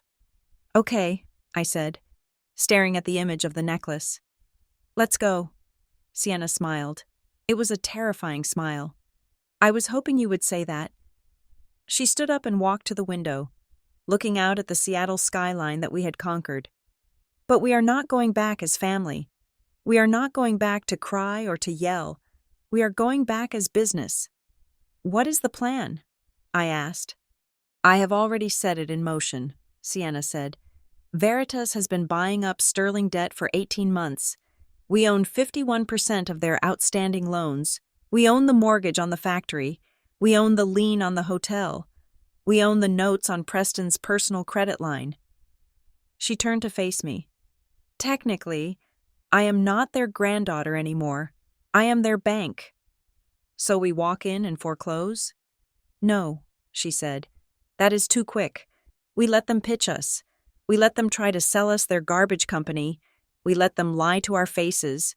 And then, when they think they have hooked the big fish, we gut them. The preparation for the trip was unlike anything we had done before. It wasn't just packing. It was arming ourselves. I went to a private atelier in downtown Seattle. I didn't want off the rack. I wanted armor. I commissioned a dress from a designer who usually only worked for royalty. It was a deep, blood-red silk gown, structured and sharp, with a neckline that was both elegant and aggressive. It cost $12,000, more than the car Preston drove, more than the bribe he had paid to fix Bryce's grades. Sienna chose a suit. It was white, stark, blinding white. It was a power move. In a room full of black tuxedos and dark evening gowns, she would be a beacon. She would be undeniable. While we prepared, the ghosts of the past tried to reach out. My old phone number, the one I had kept active only on a burner device in a drawer, started buzzing. I had never given the new number to anyone, so Bryce must have dug up the old one from some ancient contact list. The messages started coming in late at night. Bryce, hey Auntie, heard you might come to the party. Better bring a pen. Bryce, don't think you can show up and act high and mighty. We know about your little construction job. We know you are broke. Bryce, if you don't sign the papers, I'm going to tell everyone you stole money from the family before you left. I will ruin you. I read the texts aloud to Sienna as we sat in the lounge of the private airfield. He thinks I am still working construction, I said, shaking my head. He thinks I am broke. He is projecting, Sienna said without looking up from her laptop. He is the one who is broke. He is threatening you with a scandal because that is the only currency he has left. Should I reply? No, Sienna said. Silence is louder. Let him sweat. Let him think you are terrified. Let him think he has won. She closed her laptop and stood up. The team is here. I looked out the window. A convoy of black SUVs had pulled up to the jet, but it wasn't just us. Sienna had hired a phalanx. 6 men in dark suits stepped out. They weren't hotel security. They were private contractors, ex-military. They moved with a precision that made the hair on my arms stand up. Security? I asked. Witnesses, Sienna corrected. And insurance. Preston is desperate. Desperate men do stupid things. I am not taking chances. Behind them, two other men exited a sedan. They carried briefcases. "And the lawyers?" I asked. "The best mergers and acquisitions team in the country," Sienna said. "They have the paperwork ready, the foreclosure notice, the asset seizure writ, the transfer of ownership. It is all drafted. We just need to fill in the date." We walked out to the tarmac. The wind was whipping my hair, but I didn't feel the cold. I felt electric. The jet was waiting. It was a Gulfstream G650, painted in matte black with the Veritas logo, a simple, stylized V, on the tail in silver. It was a machine of pure speed and luxury. As I climbed the steps, I paused and looked back at Seattle. This city had saved us. It had hardened us, but Connecticut was where we had been forged. "Ready to go home?" Sienna asked, standing behind me. "No," I said, stepping into the cabin. "I am ready to buy it." The engines roared to life, a deep, guttural sound that vibrated through the soles of my shoes. As the plane taxied down the runway, I poured myself a glass of champagne, not the cheap stuff they had served at the Sterling Gala 10 years ago. This was vintage. This was the taste of victory. Sienna sat across from me, her white suit gleaming in the cabin lights. She raised her glass.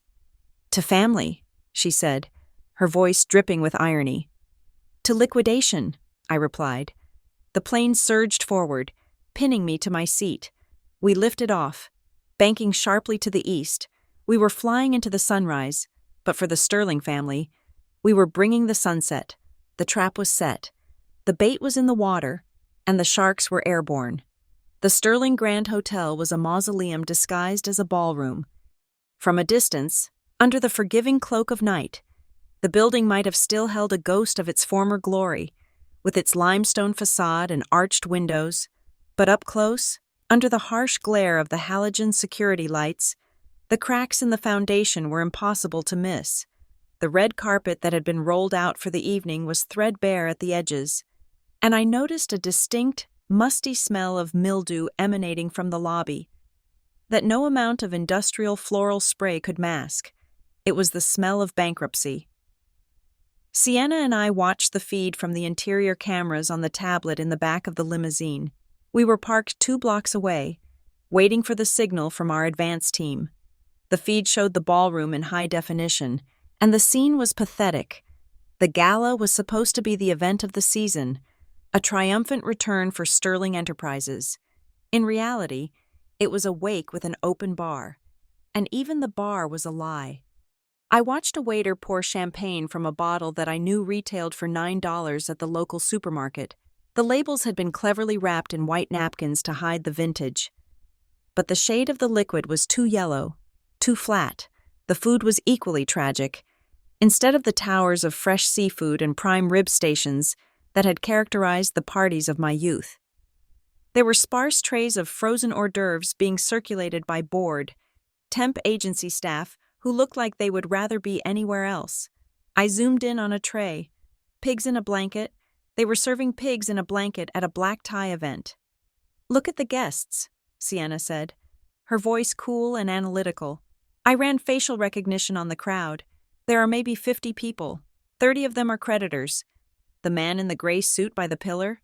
That is the vice president of the bank that holds the lien on the hotel. He is not here to celebrate. He is here to see if there is any furniture worth seizing. "And the others?" I asked. "B-list social climbers and neighbors who came for the free booze," she replied. The governor declined. The senator declined. Even the mayor sent an intern. At the entrance to the ballroom, standing beneath a chandelier that had several bulbs burned out, stood the welcoming committee. Preston looked like he was melting. His tuxedo was tight around the midsection, straining against the buttons, and his forehead was slick with sweat. He was shaking hands with a manic energy, gripping people's elbows and laughing too loudly at jokes that had not been made. Next to him was Bryce, my nephew. The future of the party looked less like a statesman and more like a hungover fraternity brother forced to wear a suit. His tie was crooked. He was constantly checking his phone, ignoring the guests his father was desperately trying to charm. "So glad you could make it," we heard Preston booming through the audio feed. Big things happening tonight. Huge things. We have a strategic partner flying in. A visionary. We are signing a deal that will value Sterling Enterprises at over $1 billion. $1 billion? Sienna chuckled darkly. He is off by about $999 million. He believes it, I said. He has told the lie so many times it has become his truth. Further inside the room, holding court on a velvet sofa that had clearly seen better days, was Beatrice. She was wearing a gown that I recognized from a magazine cover in the 90s. It was dated, and the fabric looked tired. She was clutching a glass of the cheap wine and speaking to a woman in a floral dress who looked trapped. "It is just so hard," Beatrice was saying, her voice pitched perfectly to carry across the room. "We gave her everything, education, connections, love, and she just left. Adeline abandoned us.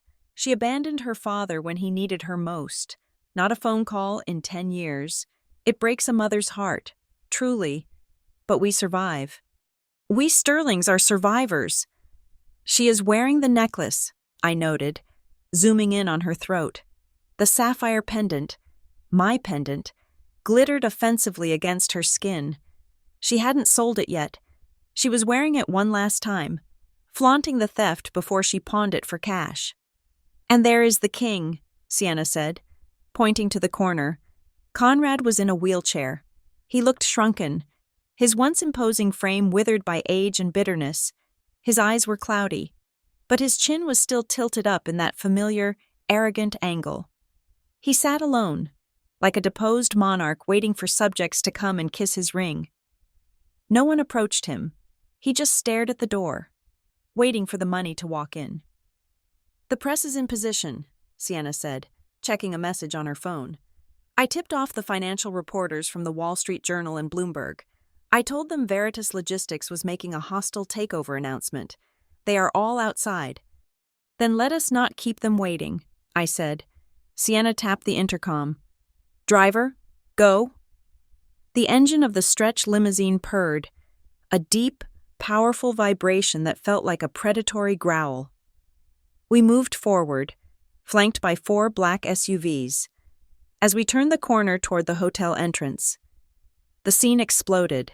The flashbulbs of the paparazzi erupted like a lightning storm. The reporters, hungry for a scoop on the mysterious Veritas group, surged forward against the velvet ropes. Inside the ballroom, the noise of the arrival caused a stir. We saw Preston perk up. He tapped Bryce on the shoulder. "This is it," Preston whispered, his voice caught clearly by our directional microphone. "Straighten your tie, you idiot. This is the gold mine. Be charming. If this goes well, we are back in the game." Bryce shoved his phone into his pocket and tried to look important. "Do they have the check?" he asked. "They have better than a check," Preston hissed. "They have liquidity. Now smile." The limousine glided to a halt, right in front of the tattered red carpet.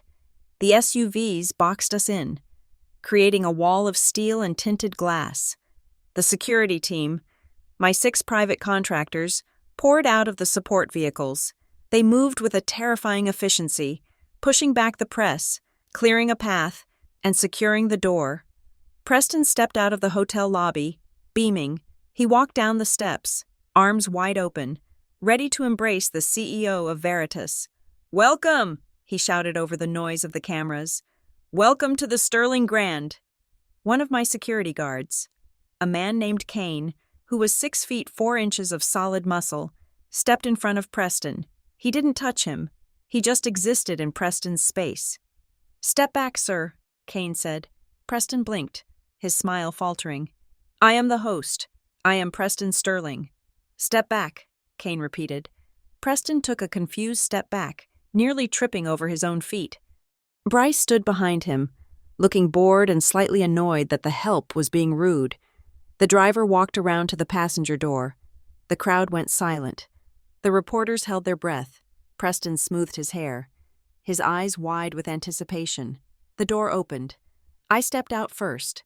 I was wearing the blood-red Valentino haute couture gown. It was structured like armor, with sharp shoulders and a plunging neckline that showcased the diamond necklace Sienna had bought me. Real diamonds. Cold and brilliant. My hair was styled in sleek Hollywood waves. My makeup was flawless. I looked nothing like the exhausted woman in the beige coat who had fled this driveway 10 years ago. I stood up to my full height, letting the flashes wash over me.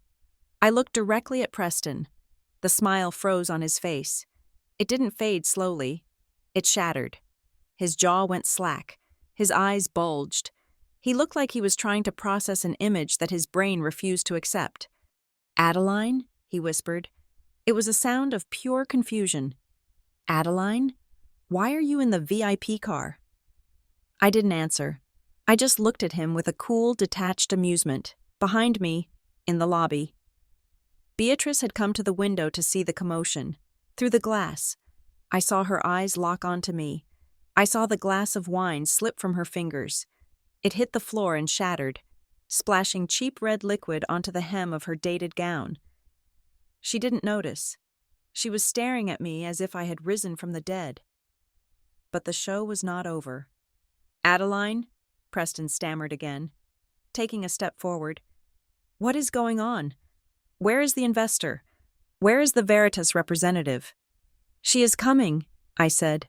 My voice was calm, carrying effortlessly over the silence of the stunned crowd. I stepped aside.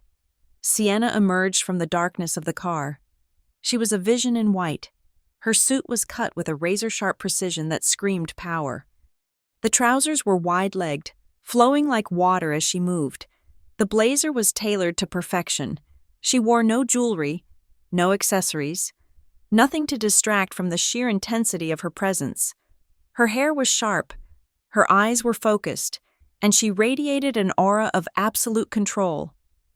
She stepped onto the red carpet and adjusted her cuffs. She didn't look at the cameras. She looked straight at Preston. Preston frowned. He squinted. He looked at the woman in the white suit, trying to find a reference point in his memory. He saw the dark eyes. He saw the set of the jaw. But he couldn't connect the dots.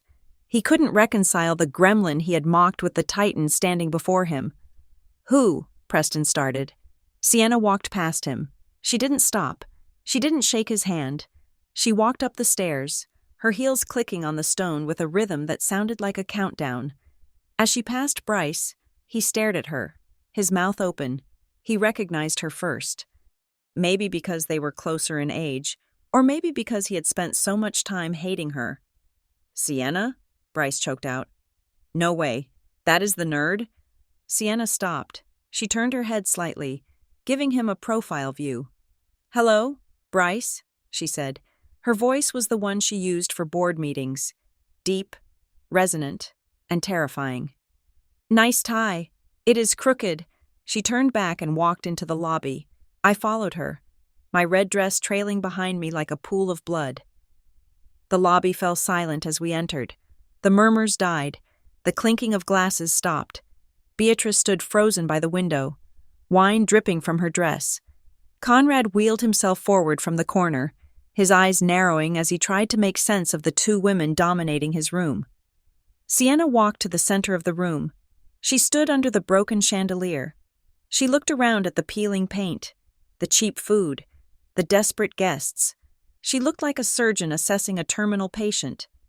Preston ran in after us, panting, his face a blotchy red. "What is the meaning of this?" he demanded, trying to regain control of the narrative. "Adeline? Sienna? You crashed the party? You rented a limo to impress us? Is that it?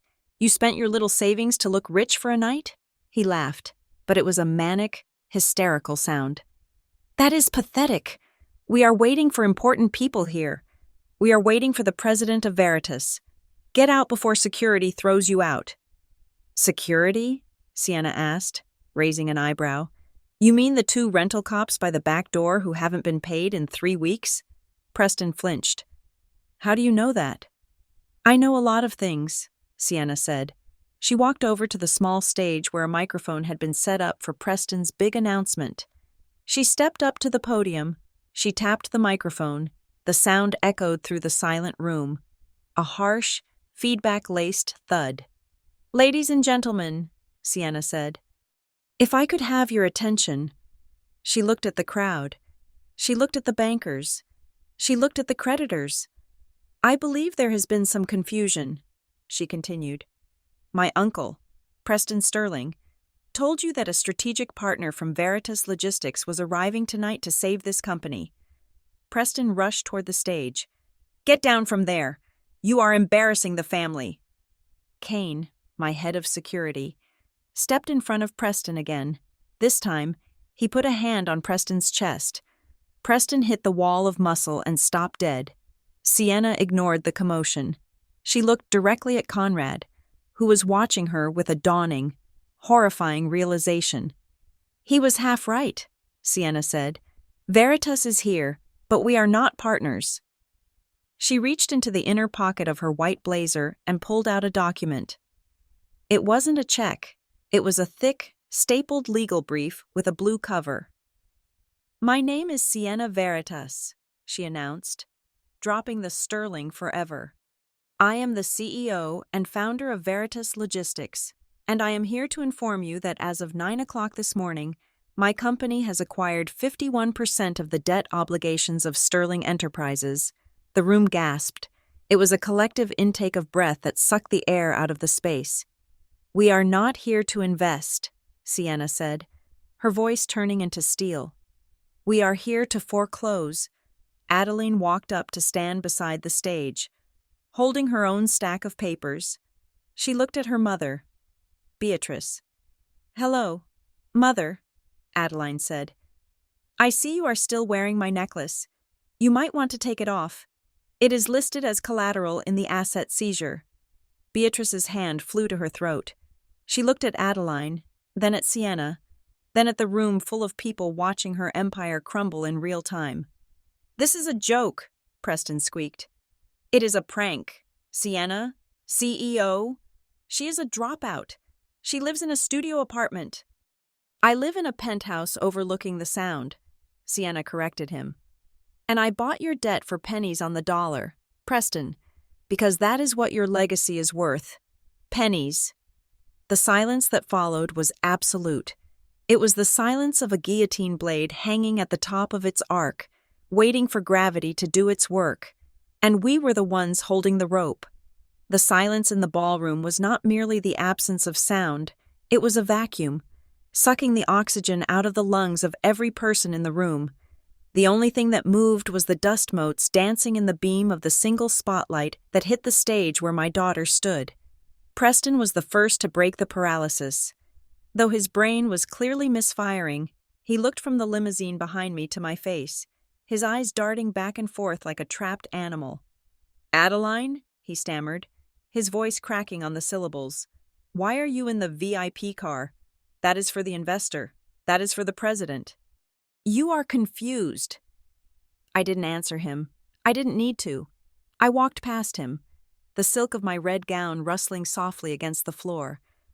I ascended the 3 steps to the stage and took my place beside Sienna.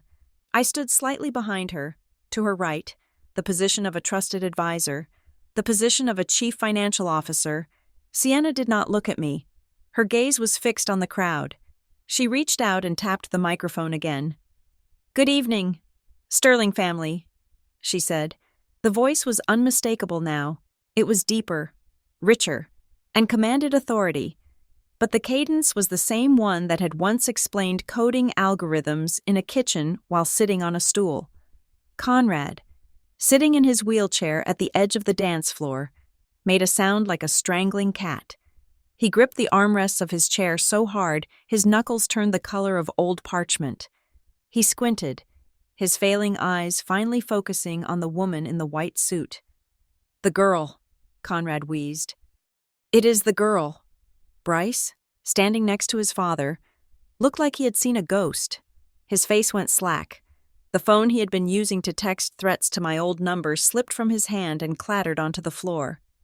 Sienna? Bryce whispered, the name tasting like poison in his mouth. Sienna ignored them. She addressed the room at large. For those of you who do not know me, my name is Sienna Veritas. 10 years ago, I was told by the people in this room that I was background noise. I was told I lacked the pedigree to stand in the light. Today, I stand before you as the founder and CEO of Veritas Logistics. A murmur rippled through the bankers and creditors. They knew the name. They knew the valuation. They looked from the young woman on stage to the crumbling dynasty on the floor, and the math began to click into place. "You are Veritas?" Preston shouted, stumbling forward. "That is impossible. You are a child. You are broke. Your mother is a draftsman." "My mother," Sienna said, gesturing to me, "is the CFO of a multinational corporation that controls 14% of the North American shipping supply chain. And I am the person who owns your debt." She signaled to the legal team standing by the door. Two men in dark suits walked forward, carrying heavy leather binders. They placed them on the table in front of Conrad. "We are not here to invest in Sterling Enterprises," Sienna announced, her voice echoing off the vaulted ceiling. "We are here to foreclose." "Foreclose?" Beatrice shrieked. She stepped forward, clutching her pearls. My pearls. "You cannot foreclose on family. This is a misunderstanding.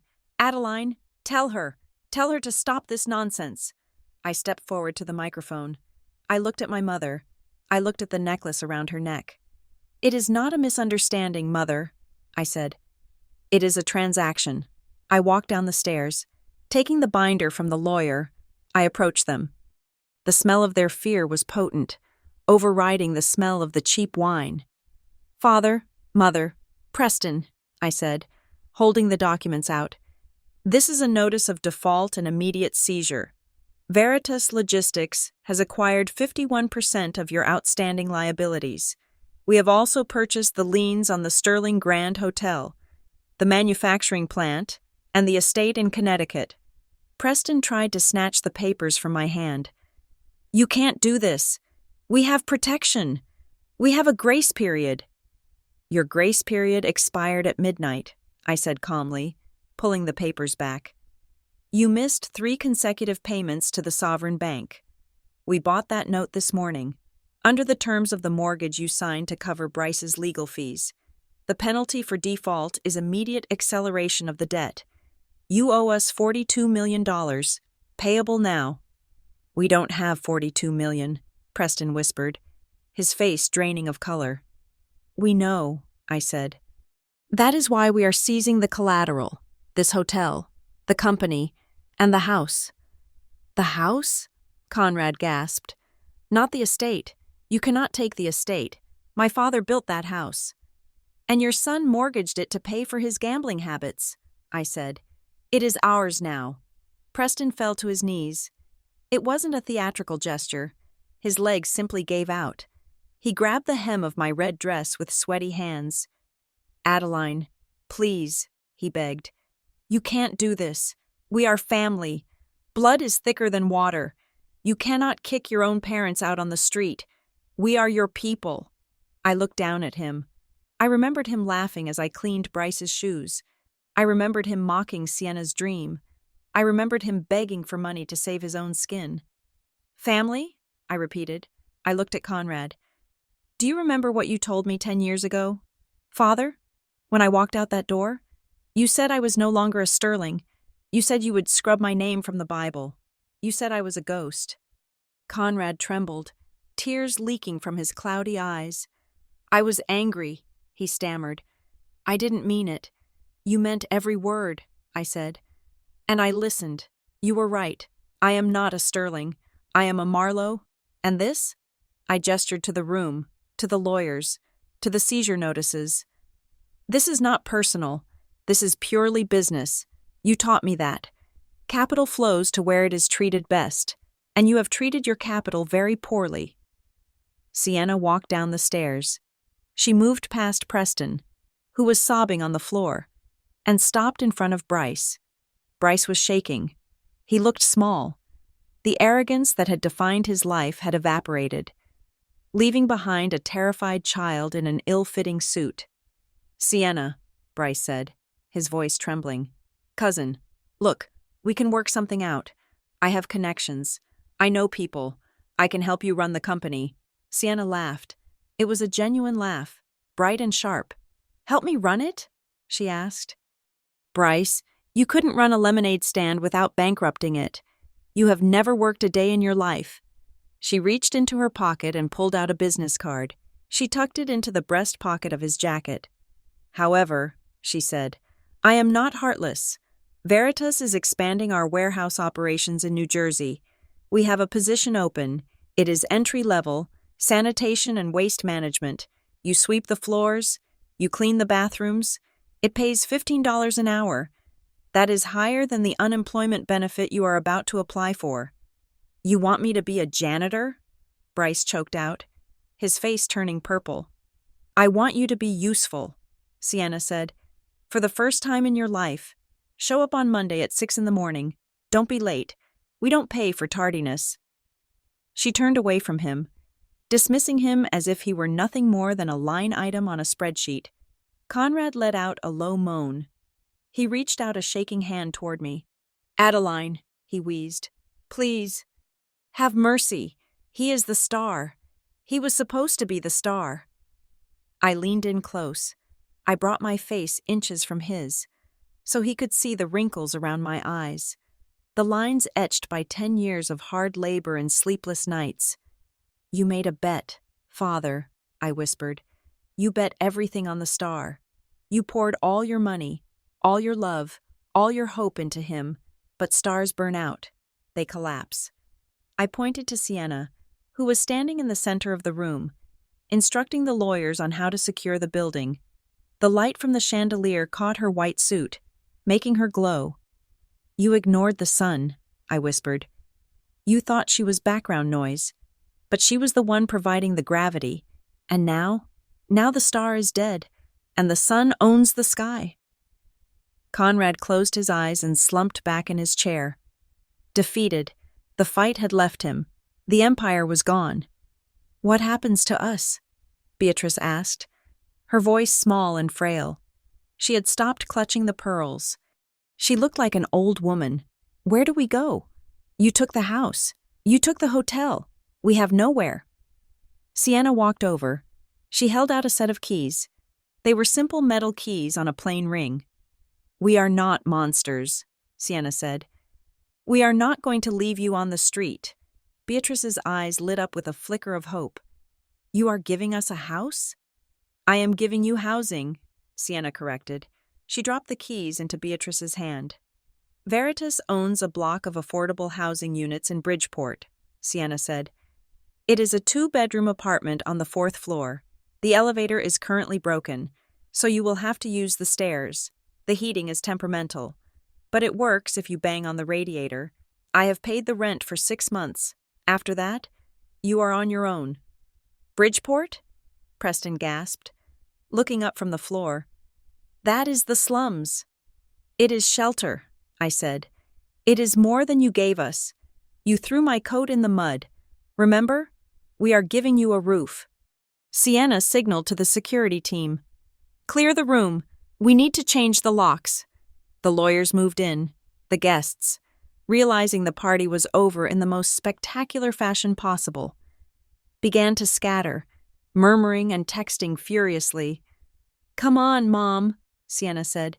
"We have a plane to catch." We turned our backs on them. "Adeline," Beatrice screamed one last time. "You are an ungrateful child. I curse you." I stopped. I didn't turn around. "You can't curse someone who has already walked through hell," I said over my shoulder. "Save your breath. Mother, you are going to need it for the stairs." We walked out of the ballroom. The heavy doors swung open, and the flashbulbs erupted again. The world was waiting. We stepped onto the red carpet, not as guests, but as owners. The night air was cold, but I felt warm. I felt light. The weight I had carried for 42 years, the weight of their expectations, their judgment, their cruelty, was gone. It had been left on the floor of that ballroom, alongside the cheap wine and the shattered dreams of the Sterling dynasty. Behind us, I could hear the shouting start. Preston was yelling at Bryce. Beatrice was screaming at Preston. Conrad was wailing. They were tearing each other apart, just as I knew they would, without money to bind them, They were nothing but a collection of selfish, broken people. Sienna took my arm. She looked at me and smiled. It wasn't the shark smile. It was the smile of my daughter. "Hungry?" she asked. "Starving," I said. "Let's go get a burger," she said. "A really expensive burger." "Sounds perfect," I replied. We walked toward the limousine, leaving the ruins of the past in the rearview mirror, driving forward into a future that we had built with our own hands, our own minds, and our own invincible will. The revenge was not just in taking their money. The revenge was in proving that we never needed it. Thank you so much for listening to this story. It has been a journey of resilience, justice, and the undeniable power of knowing your own worth. I would love to know where you are tuning in from today. Are you listening from a busy city, a quiet countryside, or maybe during a late-night drive? Please leave a comment below and share your thoughts on Adeline and Sienna's victory. If you enjoyed this tale of sweet revenge, please subscribe to the BitterSweet Drama Stories channel, like this video, and hit the hype button to help this story reach more people who need a reminder that the sun always rises, even after the longest, darkest night.